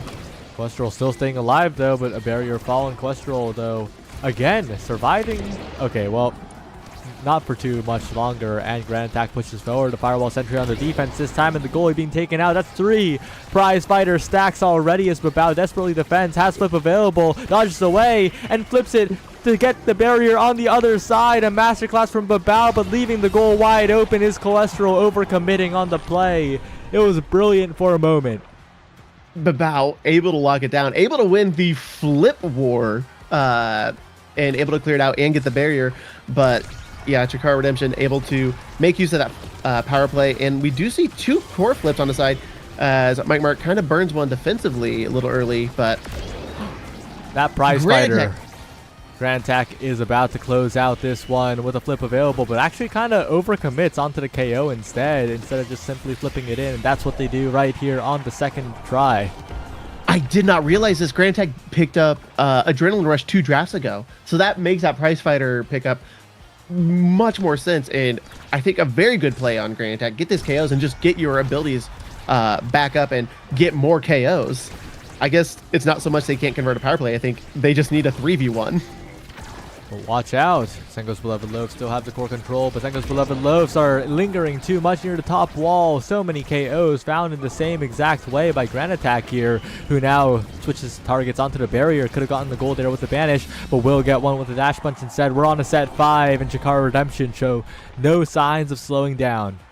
And I think with that prize fighter pickup, it's becoming the Grant show. Getting those KOs, proccing that speed, getting more KOs. We see a 1-2 punch. They're going to be able to KO pretty much from mid-map if they decide to pick that up. They could even opt for the knife's edge, which is what they do. A little bit more speed and, of course, more power to help out with that. Ego is picked up, a little bit more energy, and denying away the Catalyst Ego's combination. But I think it might be too little too late. Chikara Redemption have everything they need to close this one out. It was looking a little dicey, but I think you're right. Chikara Redemption has officially scaled as of last set, and they found their win con.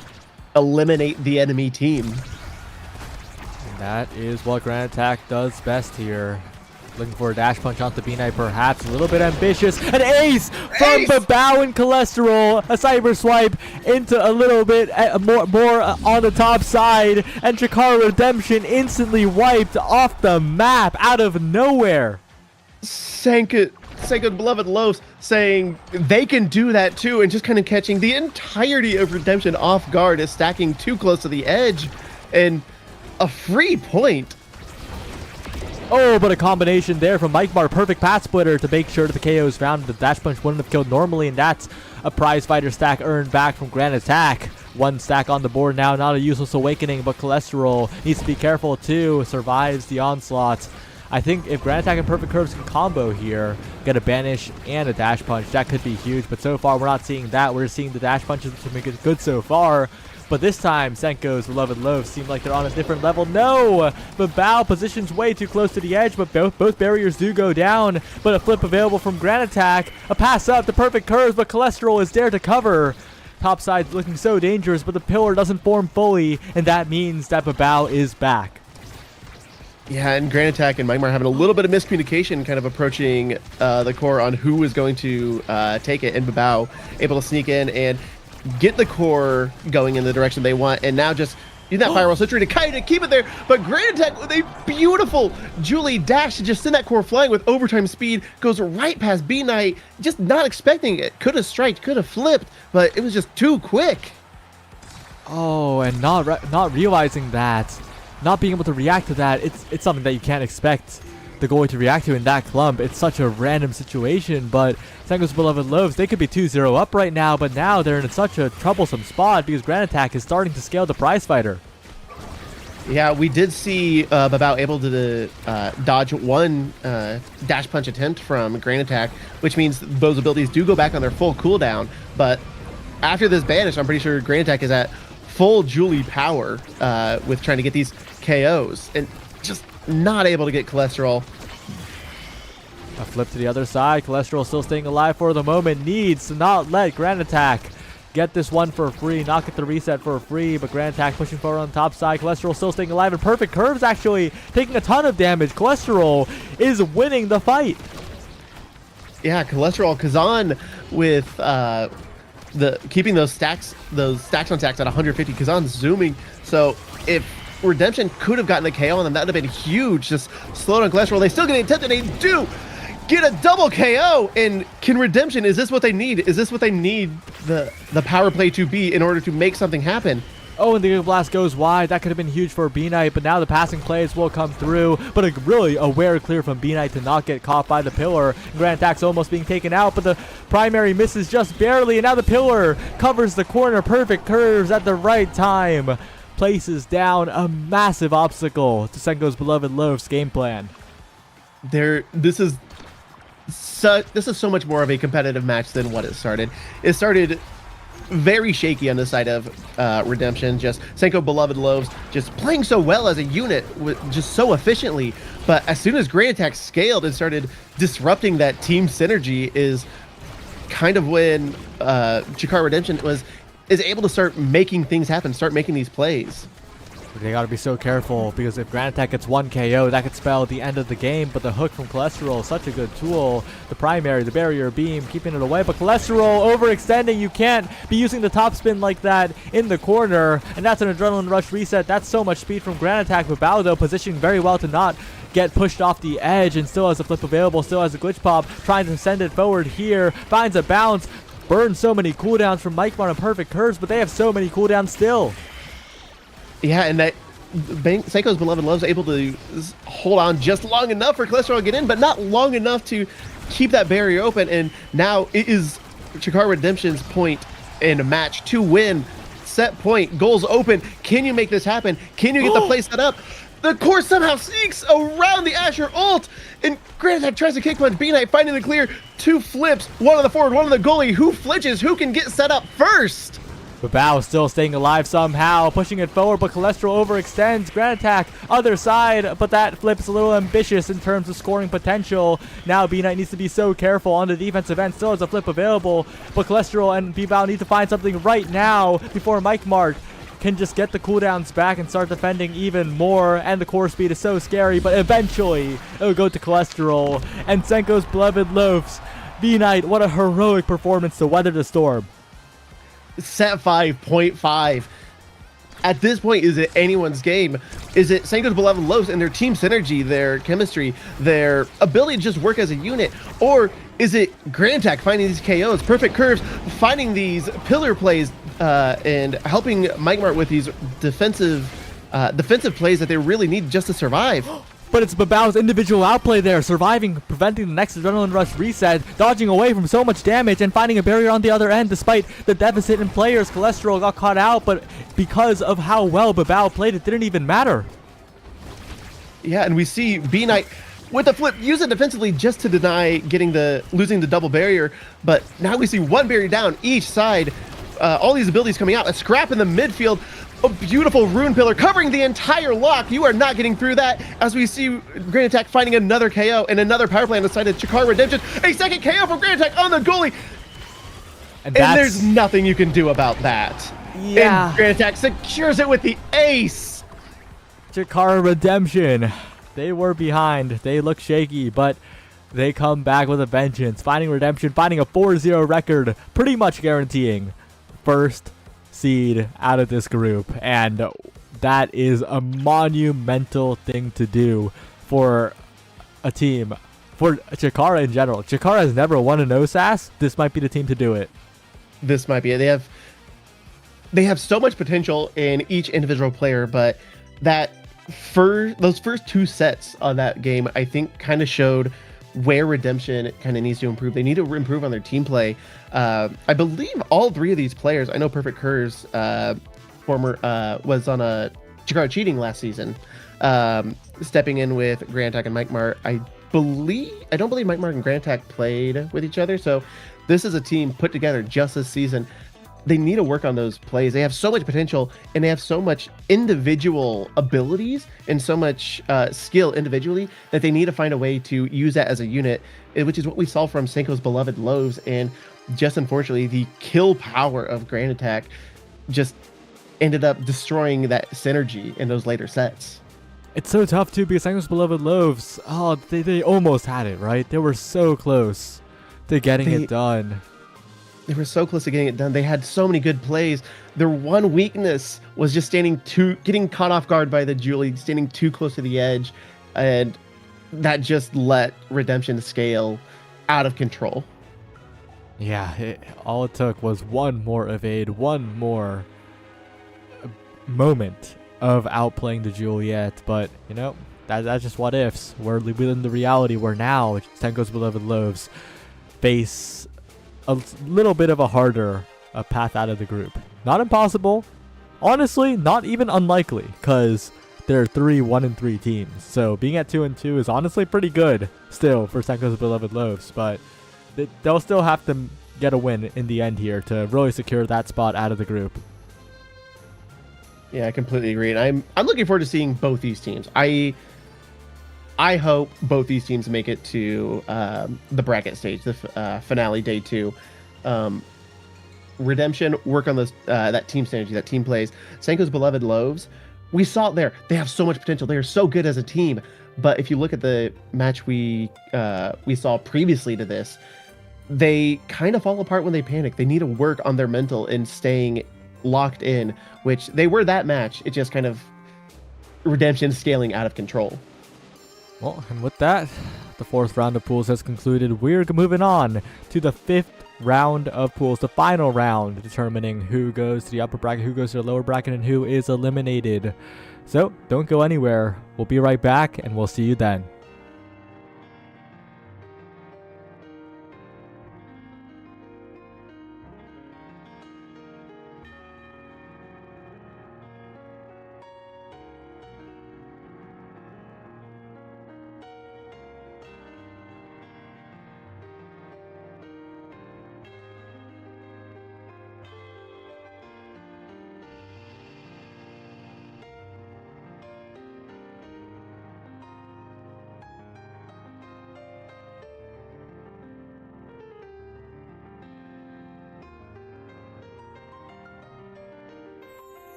All right, everybody, and we are back with our second block of the night and our final round here in the group stage. We're going to be chopping over to Pool 2. We're going to see the undefeated Seraphim Oxblood versus the undefeated We Love Dubu play their final match of the night.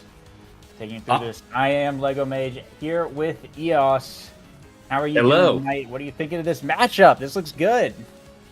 Whoa, it's gonna be Taiko Tempo, and honestly, we saw, in the previous game that Meowsy and Agnes and Junk Dogma, all three of them feel very confident on Taiko Tempo.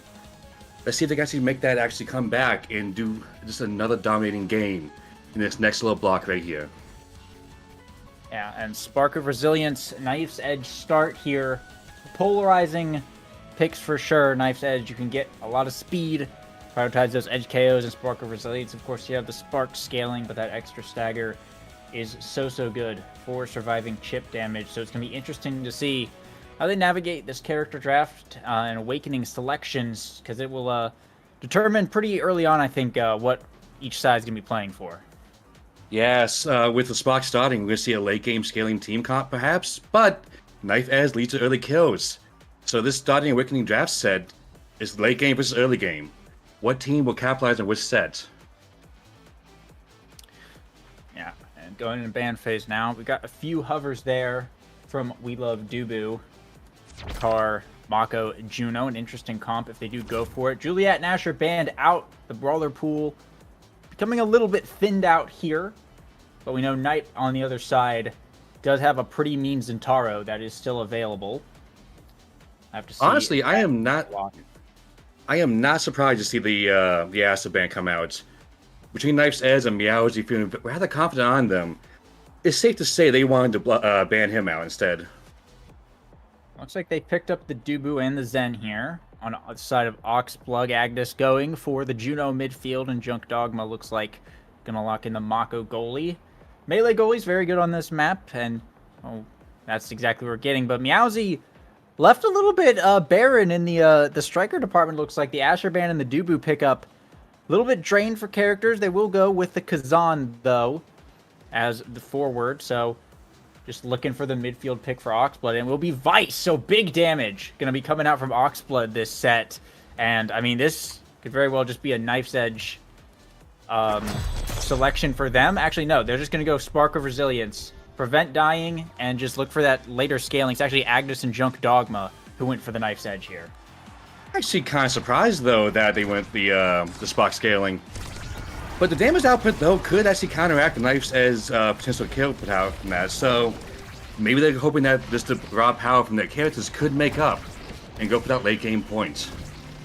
Yeah, I think it's pretty smart, because I think the worst thing you can do in a KO comp is be getting KO'd yourself. And of course, there's no one really, other than Meowsy, no one else is really vying for Sparks over on We Love Dubu. So they're in a pretty comfy situation in terms of picking those up throughout the game. So I think there's a good chance that they start scaling with the cooldown with the power as we go on. But Oxblood in a good spot. They've got both barriers down, an open goal to work with. We'll have to see if they're able to reconvert here and set up their first point. The only issue I have with the draft pick, though, with the Awakenings, is that Meowsy did take the Spark, which late game will be fine. But Kazan is a slow start character. He only has half his kit during the first level, so if he can't get that level, he's going to be the last pick, and he may end up losing out on the early Sparks that may appear. Yeah, we actually saw it there. That was quite a long point, but Meowsy was not able to hit level 2 just yet. And Oxblood was able to go up on the board first. So far winning in core control just a bit here, but with energy coming up, might have a little bit of a different game on our hands now. Junk Dogma and Knight trading. Knight with a nice bounce for the double barrier. That'll be going down first too soon on the defense. Saves it once with the roll, but not twice. Meowsy able to pick up a barrier in return. A lot of damage coming in though. Core flip from Agnes, but core flip from Lilas is going to pick up the KO. In return, Meowsy also staggered here, and Oxblood in a great spot. Lilas Thunderstruck teleports up and just strikes it right in, and it's a set point for Seraphim Oxblood to start off. We did actually talk about how the damage output from Vice and Zentaro maybe just, they can go with that Spark build early on and not need Knife's Edge, and we're seeing right now, they are getting those kills. They are dominating Agnes and Meowsy in damage. And Junk Dogma just cannot sustain themselves throughout the aggression they have because of that. Yeah, Oxblood doing a good job balancing the damage with the core. Big Supernova here absolutely chunks Agnes and gets the barrier. That's the kind of stuff that we like to see, combining damage with core control, and so far Oxblood doing a good job of it. Knight almost able to make a play on the goal there. The German base fortunately does shut that down. They will lose a barrier on the return. Now seeing Agnes looking for a second one. They'll get it. Now an open goal on both sides here. A chance for We Love Dubu to do something, but falling back on the defense here. Goes for the power core. The drum base getting used. Gets over to Meowsy too soon with a nice clear down around the bottom side, but Agnes gets there first to try and send it back. That's once again falling back here in the midfield. Stuck in the ensnare drums. Oni's blade comes out from Knight. Has the flip available. Looking forward in the corner. Burns it here. Baits out Junk Dogma's flip, but doesn't find the point just yet. And the slime! It shoots it past too soon. A little too fast. And the Dubu can't catch it. We Love Dubu gonna go up on the board 1-2. Stevens is actually playing rather defensively, but is working out. They are taking a lot of damage due to the lack of the energy, not being able to evade, for example, Lele's ultimate. But the slimes, they just cover the ground that Agnes cannot cover themselves. And we've seen that they is just punishing too soon for that.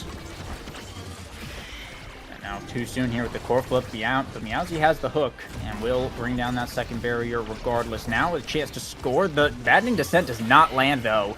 That's a chance to core flip it out of there, but it's going to get sent back around, and Oxblood now in a bit of a predicament with all these creations in the way, but they will manage to find a clear, bring it out into the top corner now. Knight bringing down both barriers and an open goal for both sides. Agnes trying to get it out, but Knight pass up to Lilas in the Supernova, but a little bit of room to work with, and We Love Dube will be able to clear it back out, rotate it back around here. Too soon, passes up to Lilas to try and get it out. Agnes is in the way with that knife's edge, though.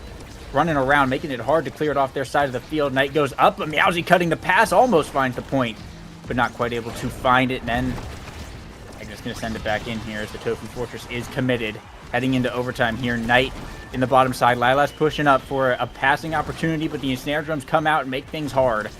And now Meowsy trying to pass it up to Agnes, going for the top, but too soon is there. Has a slime in the way. The knife's edge, too soon, able to save that one. Gets it back to Knight, goes for the dash, but Junk Dogma holds it down. And Agnes clears it out of there.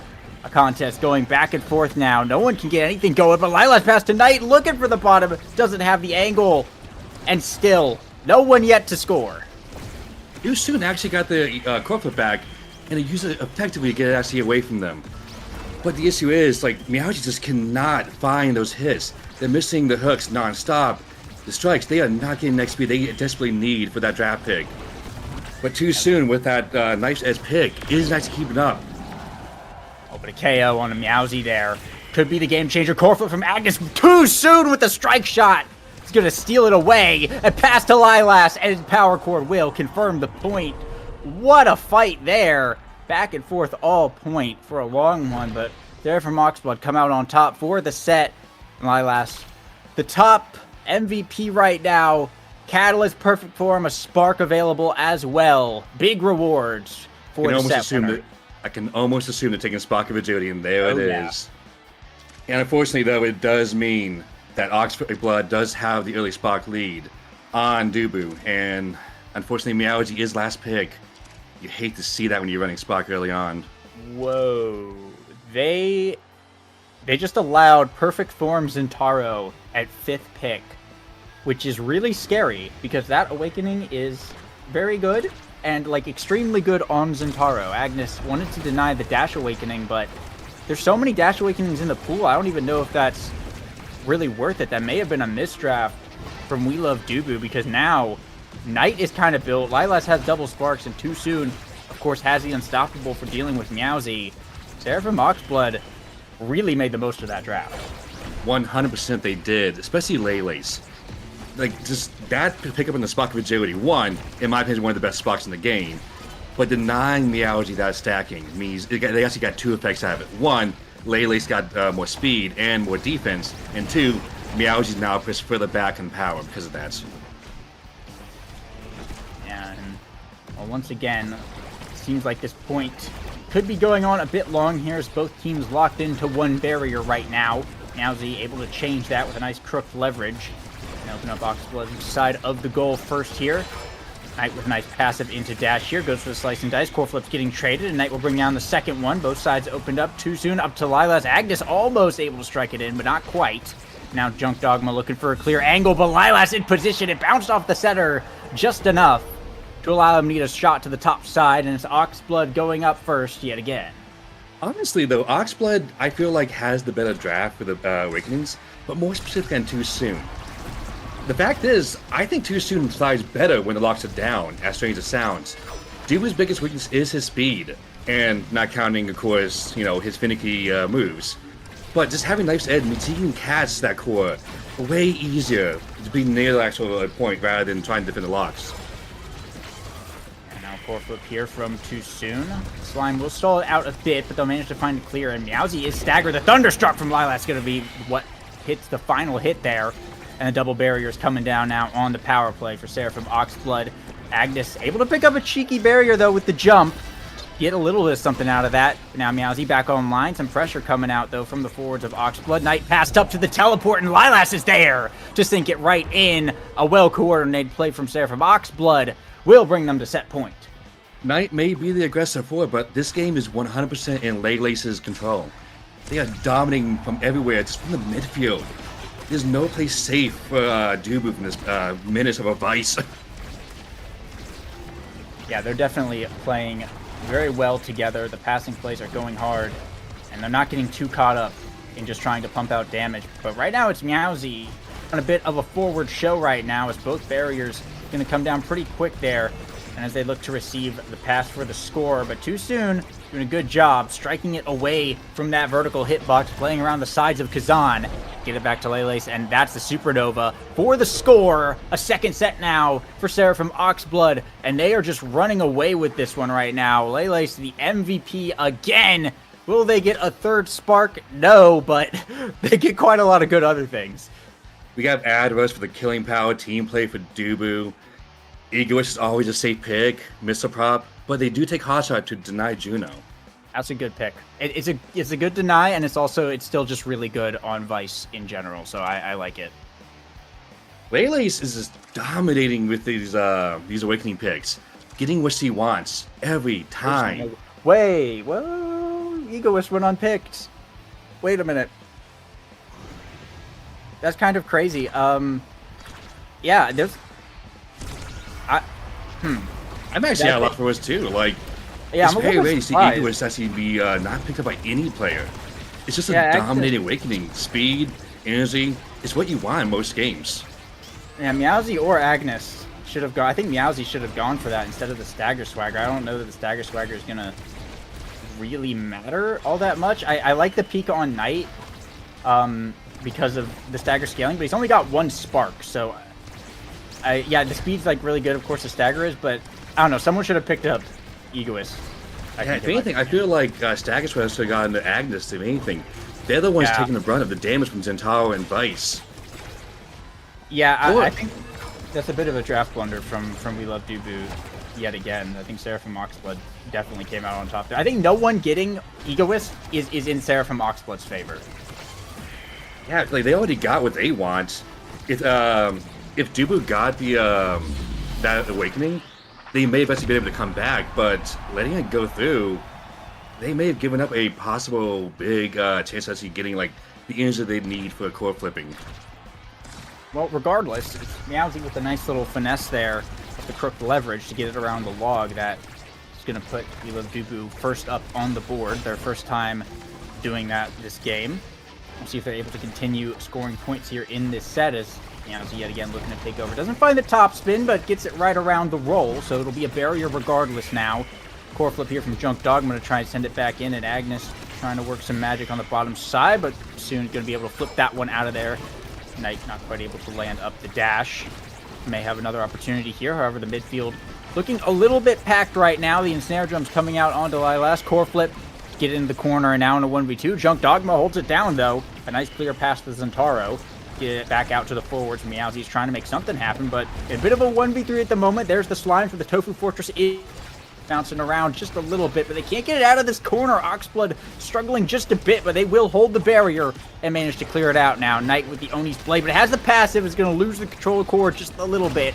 Zentaro moments as Agnes looking to try and pass it back in. Both sides struggling to bring down the final barriers right now, but Soon is holding a roll, a belly flop to pass it up to Lele's, and a Thunderstruck coming out. Doesn't even need to teleport, just bring down the second barrier now. It's Oxblood with the first open goal, and they're going to get it back to Nightmare, chasing up into the Ensnare Drums, but that'll sneak right out back to Meowsy, who can't really do much with it. Agnes going to give him another chance, though. Drop down, Mountain Descent, goes for the poke, core flip on the line, and that's the barrier gone. And now both sides are opened up right now. Agnes with a nice pass to Meowsy, the top spin mix-up, sinks it to the bottom, and gets the core flip. A big point for We Love Dubu, as they're now on set point and got the goalie flip. Meowsy played that so perfect at the end there. That top spin, denying Soon. Just the position they want, pushing him in the corner, causing him to panic core flip, trying to do anything to save that point, but not finding the save. Meowsy played that so well. Yeah, for sure. And another quick 2 barriers here. Only about 10 seconds in. We Love Dubu with a real chance to steal this set right now. Agnes with a pass up to Meowsy. Sinks it right in. 3-0. The set absolutely stolen away. Like the best adaptation award was from Arcade. And they will take it to set 4 now. Meowsy going to be the MVP. Very topical of a point right there. But Spark Strength is there. Meowsy possibly going to go for it, denying both device. And as you see right here, they are indeed taking Spark Strength. A big pickup for Meowsy at this point. Yeah, that's a pretty good deny. And of course, you get the second spark there. Lilas, of course, is stuck at the bottom of the draft right now, and there's the Super Surge for Knight. That's just as good, if not better in some cases, as getting the explosive entrance. But Fight or Flight on Agnes is a really nice pickup that Juno is going to be moving with all that movement awakening. Lilas, though, Rapid Fire, Double Spark Hot Shot. Certainly nothing to be sad at, and Happy Star and Junk Dogma. Everyone getting some really good stuff in that draft right now, and dare I say, the builds they were in Oxblood's favor for a while, but I think they're starting to look a lot more even now. Yes, actually, with Junk Dogma's pickup of Extra Special, it actually denies Lele's ultimate move just so much more. And plus, Mako loves Extra Special. That ultimate is so good for defending. Or offense if you want to go that route too, but just Lele's just getting denied both what they want from both Kazan and Mako. But still, Rapid Fire is still a good pickup altogether. We'll see if that actually works out in their favor, though.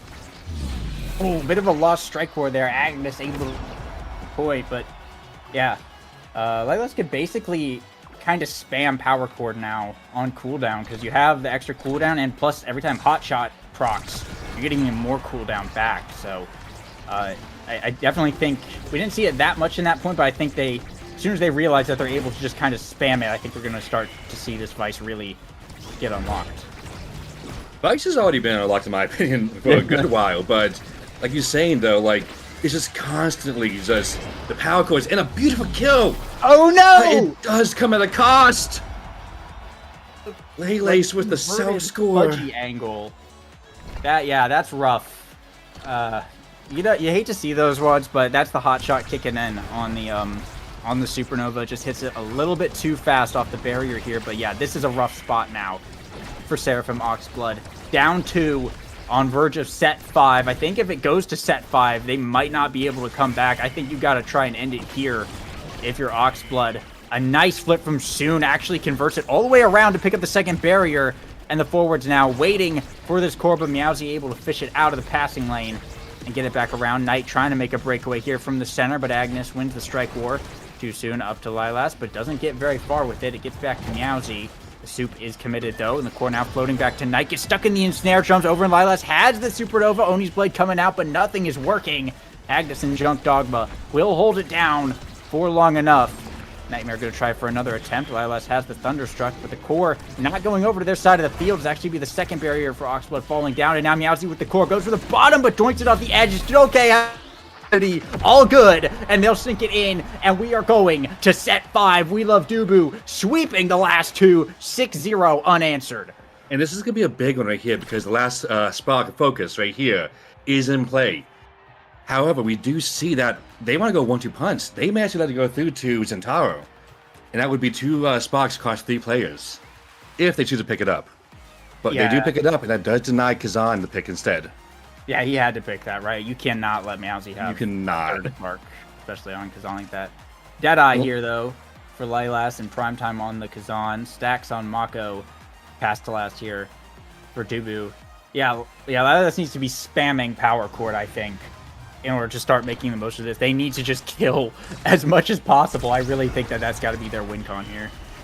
Actually, though, Meowsy picking up Primetime, though, is actually a good pick as well, because once again, Laylee's got denied. Because Rapid Fire Primetime is just a strong combo, especially someone like Lele's, who wants that Primate, who wants to be spamming it non-stop with damage and core control. And just Kazan can make so much use out of it with double Primates on both his moves. And well, Oxblood right now in a pretty alright situation. Knight gonna go for the core flip, the passive to try and get the barrier, but it's blocked, and now the ensnare drum's coming out. And out of resources now, it's We Love Dubu who are able to reconvert here and in the midfield. The Slimes will get blocked a bit, but Meowsy able to win a strike war. Keep it away from the barrier. Lilas down to Knight. Goes for the shot, but Junk Dogma's there to respond. Holding in the corner for so long, but the Oni's blade is going to be a bit too much to deal with. Knight goes for the KO on the goalie, but doesn't quite find it. But it's all right. Too soon. Committing the soup to the defense to try and get this core out of here. And Lilas with the Supernova. The snare drum's in the way, though, and Junk Dogma holds it down with the drum and bass. Agnes jumping up the top side, but can't hold on to the core. Knight with the slice and dice to dribble it and gets it right around Junk Dogma.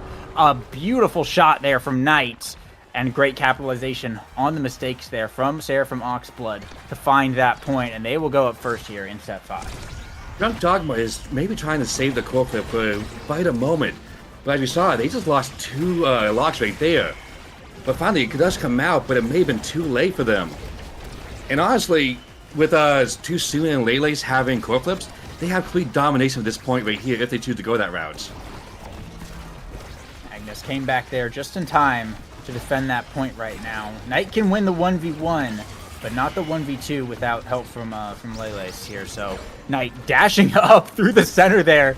A little redirect on the dash, but unfortunately it's not going to be good enough. It's Meowsy who brings down the second barrier. Agnes jumping up, and Meowsy with the flip. Gets hit with the soup, though, and Too Soon. A nice strike to block it, but the Slimes are up on the goal line. Nightmare's falling back on the defense here, and Seraphim Oxblood will hold for now. Meowsy looking for another chance, but Too Soon will flop on the core and get it back to Lilas here. Meowsy crook left to the bottom. Too Soon can't make it. The strike shot was too early, and We Love Dubu will tie it up 1-1. Meowsy with that hook at a vital moment was so perfect for them. Beating out Too Soon's strike shot and making him actually go on cooldown and not be able to defend it. That is the type of Kazan play that I love to see. And Meowsy's coming back in prime gameplay style right here, showing that why Kazan is just a dominant pick when it comes to core control right now. With that prime time, so many options to deal with, and without any cooldowns, Dubu doesn't have much except being big hamster. So soup coming out pretty early here, but it should pay off as long as they're able to get it out of this this corner. But so far, having a little bit of trouble with that. Meowsy making them commit even more cooldowns right now. Core flip here from Knight, but in the midfield, they're actually able to dink one barrier there with a funny little angle. So it will be well spent, but Agnes cutting the pass with the jump, and that's an open goal on the side of Oxblood. Now Knight in the 1v2, can't get much done. Lele's from the top side. The Slimes, though, are in the way. A pass to Meowsy forces the core flip out of Too Soon. Knight trying to catch the core, has the Oni's blade, but Lele's on the top side and not able to recover it. Teleporting onto the Thunderstruck pad. Still looking for this barrier, but Agnes making it tough. A pass to Meowsy here, loses the core just a bit. And now a core flip here from Junk Dogma. Gets stopped by the Thunderstruck. And Lele's looking to convert, but Junk Dogma, the core moving a little bit too fast, will be able to clear it out here. Pass down to Agnes. Knight dashing up, pass to Lilas. Gets in the corner, and that's the barrier gone. And now Knight in position. Agnes wins the strike war, though. Lilas another chance. Agnes cutting the pass. Supernova coming out with the ensnare drums to match, but a bad bounce, and it'll go in. Seraphim Oxblood now on match point. I don't know if that was a misplay by Agnes or what, but like hitting the middle drum twice, both with her main attack and the slime, forcing Junk Dogma to use the special.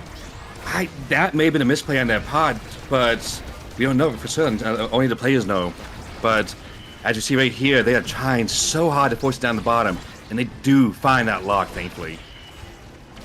And Nightmare going to get a lock to match here. Both core flips burnt for the second one, but they don't pick it up. A massive waste of energy there for Oxblood, and an opportunity for We Love Dubu potentially capitalize here. Now as he's slinging it around, enough core speed to get it past the Dubu, and that's the second lock gone. a chance to bring it to 0.5 here. Core flip from Junk Dogma. Misses the flip, though, but the drum and bass will be able to clear it out. Back to Meowsy now. Knight versus Agnes in the midfield. They'll get it back up to Lilas. Supernova, mini one. Will get stopped just a bit, but they get it back to Knight. Slice and dice for the barrier here. A strike shot will keep it away from Meowsy. Knight chasing the core, but Agnes jumps there first and gets it over to Meowsy. Core flip's got to be burnt by too soon. Not willing to risk the 50. And a pass here to Meowsy. Goes for the core leverage too soon. Holds it down. Wins the 50 twice. And it gets back to Lilas here. Meowsy, another shot, but catches it off the corner.